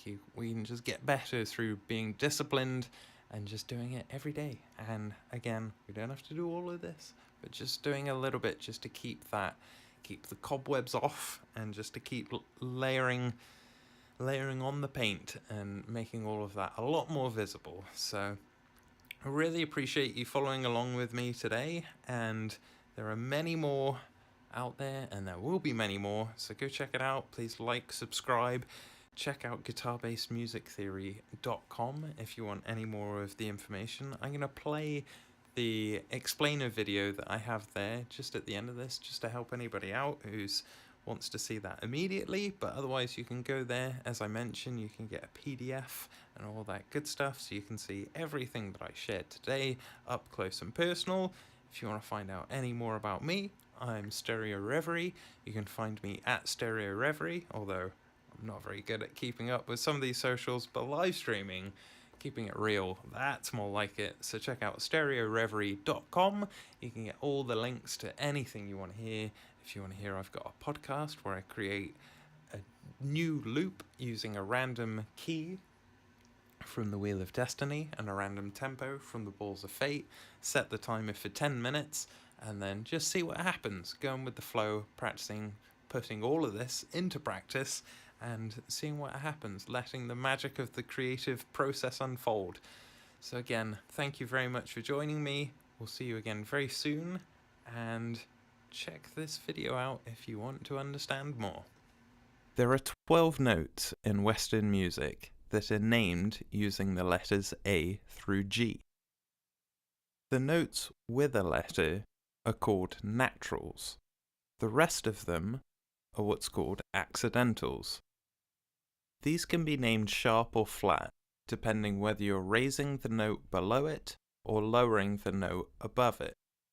For example, in between A and B, if we were to raise A, we would get A sharp, and if we were to lower B, we would get B flat. This will make more sense later, but for now, know that we can call them sharp or flat. You'll see that in between B and C, and E and F, there are no accidentals, and that is because everything's fine. Just don't worry about it.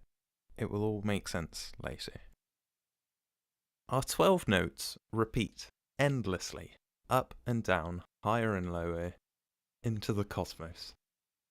And this is easy to observe when you bring it over to a piano, where our white keys are the naturals and the black keys are our accidentals. But when we bring things over to a guitar fretboard, at first glance it can be a bit more overwhelming, since now, in addition to moving left and right, we're able to move up and down. All we need to keep in mind though is that this is a sequence of 12 notes that repeats. So as long as we understand how to navigate within that, then we'll just need to know how to stick them all together. If we take a look at the way the guitar is tuned, we can see the direction of movement that it encourages. After moving to the side for a few spaces, we have the option to take this A note up and over. This continues on until we reach our high E string, which gives us 2 repetitions of our 12-note sequence that we can reach without moving our hand. Once we mirror the notes from our low E string onto our high E, we can see that our A note appears to travel in an upwards diagonal motion. When we fill in the remaining notes up until the 12th fret, we get a clear picture of the direction of movement that the guitar seems to encourage. It almost paints us a little arrow here. Then, as we know from earlier, once we hit 12 spaces, everything repeats. Now that we understand our fretboard's layout, let's simplify it by applying patterns to figure out which notes go with which keys and how to build chords from them. We can find everything we need by using the major scale. We can build this using a formula of tones and semitones. We can imagine tones are 2 spaces and semitones are 1. You might hear these referred to as whole notes instead of tones and half notes instead of semitones. As we've seen, once we reach a total of 12 spaces, the sequence then repeats. We can reference these tones and semitones numerically using numbers 1 through 7. These can be written using Roman numerals so we can denote a difference between those with capital letters and those with lowercase. We'll explore that further later. Our numbers 1 through 7 are called scale positions. In between these scale positions are what are called blue notes. We can think of these as optional ingredients that can change the mood and colour of a key. These are what give jazz and blues their distinct character and feel, which is typically done by adding in a flattened third, fifth, or seventh. Exotic, fancy scales are built by either including blue notes or replacing normal scale positions with them. So rather than learning a variety of scales with no framework to stick them to, if we understand the framework, then we can easily make small, conscious adjustments to unlock them all at any time. So let's see how we can apply this in practice. Imagine as if we're building a stamp, and we'll leave it just as it is with the regular major scale. All we'll need to do is make sure that the 1 in our stamp is lined up with whichever note we want to be in the key of. When we line up the 1 with A, we can see the notes in the A major scale, or in the key of A, and these are A, B, C sharp, D, E, F sharp, and G sharp. We can then simply move the same shape along to B to find that we have B, C sharp, D sharp, E, F sharp, G sharp, and A sharp in the key of B. And finally, if we move it down into C, we find that we have all natural notes here, or as we know, all the white keys on the piano.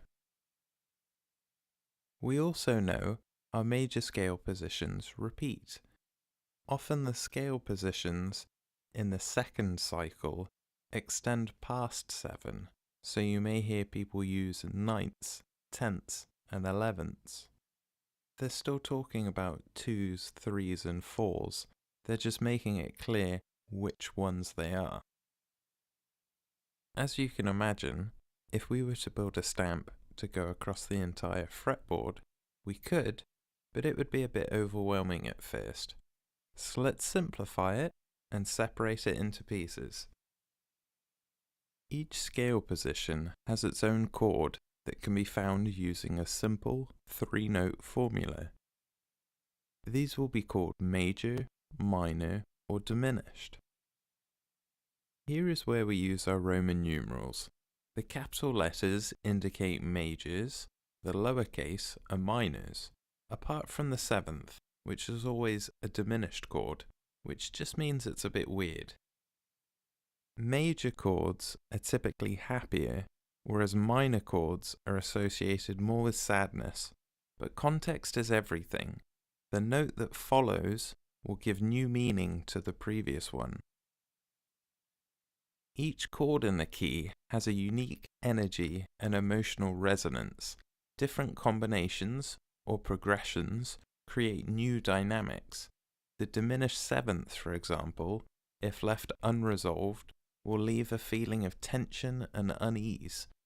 But when we follow it, by moving it up to the 1st, it makes things feel so warm and comforting, as if you've returned home. You may notice that many songs sound similar. It's because they're all using safe, predictable progressions specifically built into music to create that energy. We can make our first chord by combining the 1st, 3rd, and 5th notes together.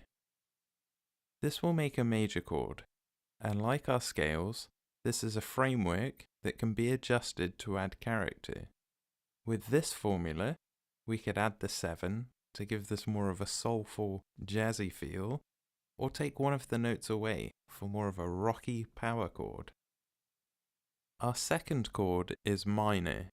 Even though it keeps using the same spacing as the first, it's where that pattern starts in our overall sequence that determines the feeling it gives. When we start from the 2, we use the 2, 4, and 6. If we move it to the 3rd note, we have our 3rd chord, a minor chord using 3, 5, 7. Our 4th chord uses a 4, 6, 1.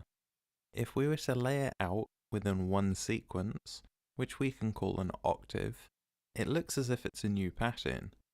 But when we add a second octave on and use the one from there instead, we can see that it's the same.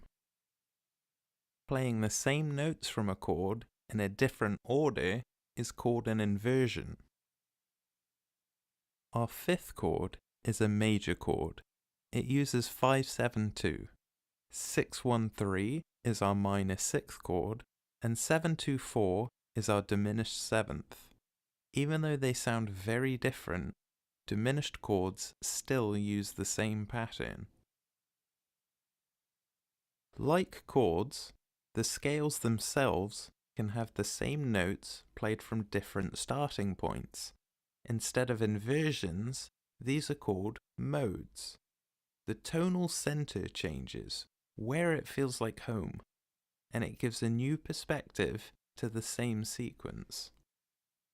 The modes each have their own names. They might sound a little strange at first, but you'll get used to them. If we root our major scale in our first position, we will be in what's called Ionian.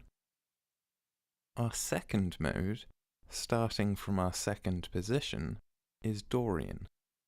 Third is Phrygian, fourth is Lydian, and the fifth is called Mixolydian. Our sixth mode is Aeolian, and this one is also what's known as the relative minor scale. We can think of it as the emotional opposite of its major counterpart, the dark to the light. Although they share the same notes, their homes feel like they're on opposite sides of the energetic spectrum. Our last mode, from our seventh position, is Locrian. Let's see how this translates to the guitar. To make things easy, let's find C and make that our 1. So we know that we're just looking for the natural notes. We also know from its tuning that we're encouraged to move up in a hand's width block. So instead of going all the way to F on the low E string, let's find it on the A and continue from there. Instead of going all the way to B, we'll move that up to the D string.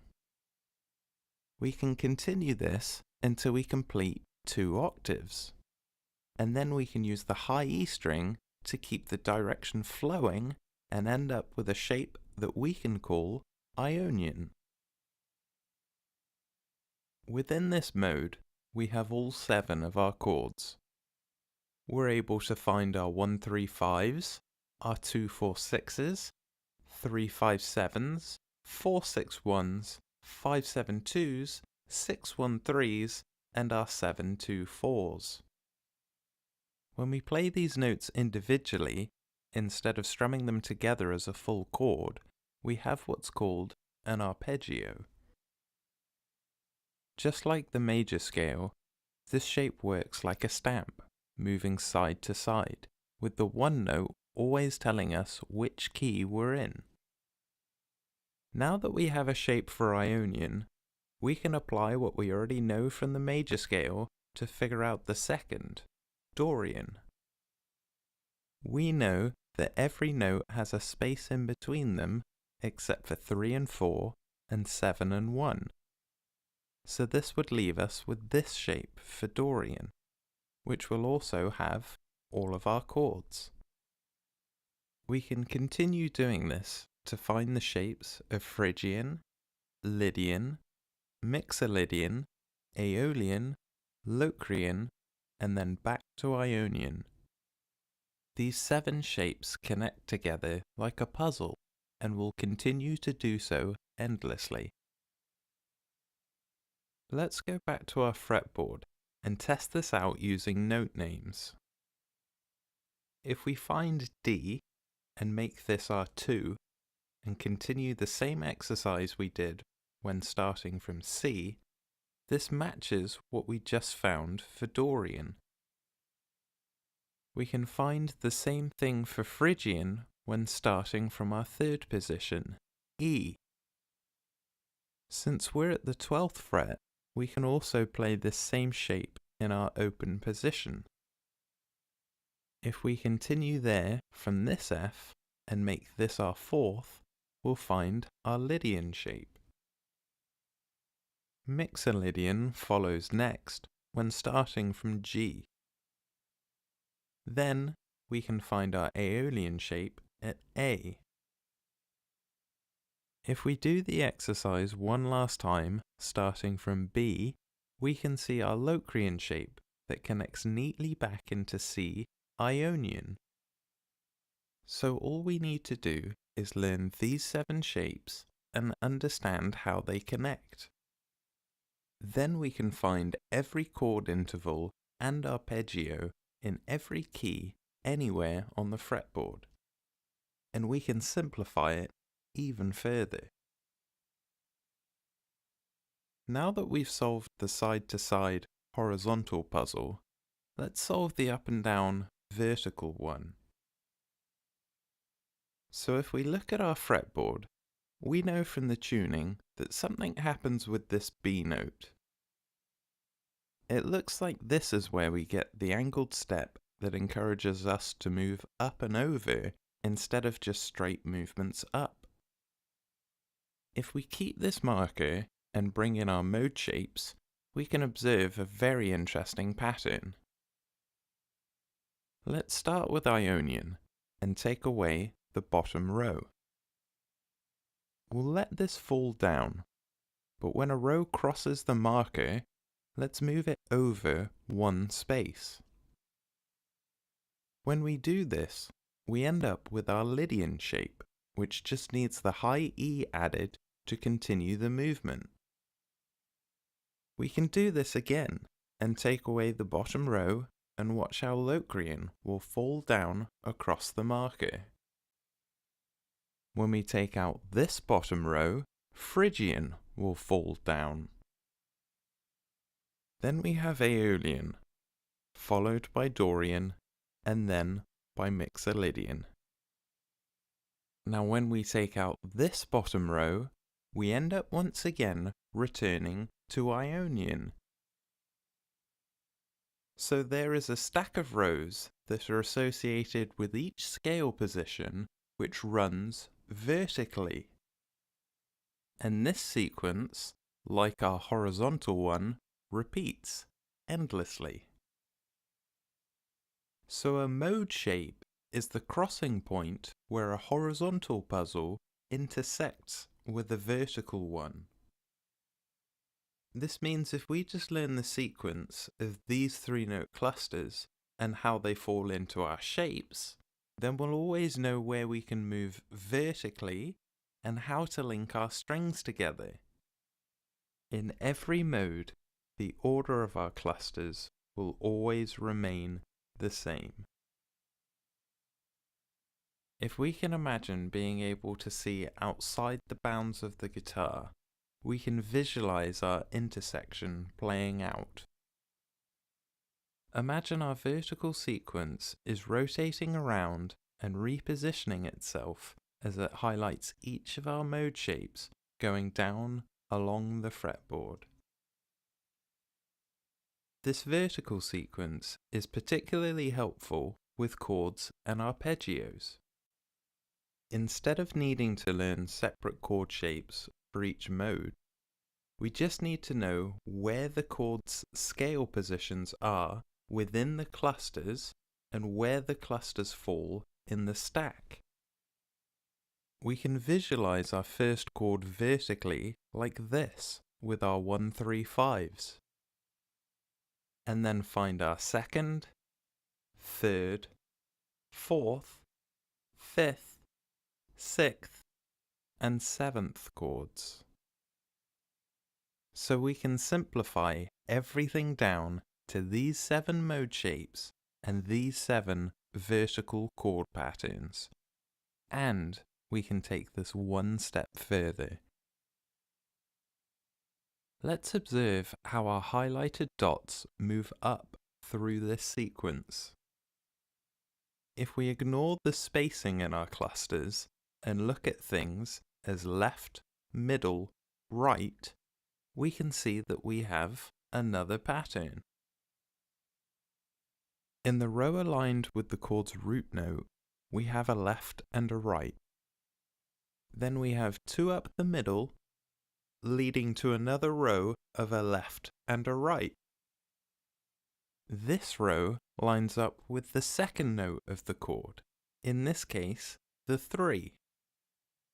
We then have a diagonal line that moves right to left, returning to our root line again. Now, wouldn't it be amazing if this pattern lined up with all of our chords? If we move it next to our 2, we can see that the rows with the left and right align with the first and second notes of the chord again. In this case, it's the 2 and 4. We also have our connecting line coming up the middle and then diagonally right to left back to the root. This happens again for the third chord with our 3 and 5. And for our fourth chord with the 4 and 6. It happens again for the fifth chord, lining up with the 5 and 7. And for our sixth chord with the 6 and 1. And finally, even for our diminished seventh chord, the same pattern lines up with the 7 and 2. So all of guitar can be simplified down into 7 shapes and 1 master chord pattern.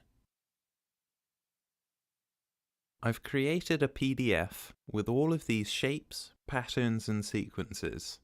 It's available for download through the link in this video's description, along with information about exercises to properly absorb and integrate all of this into your playing.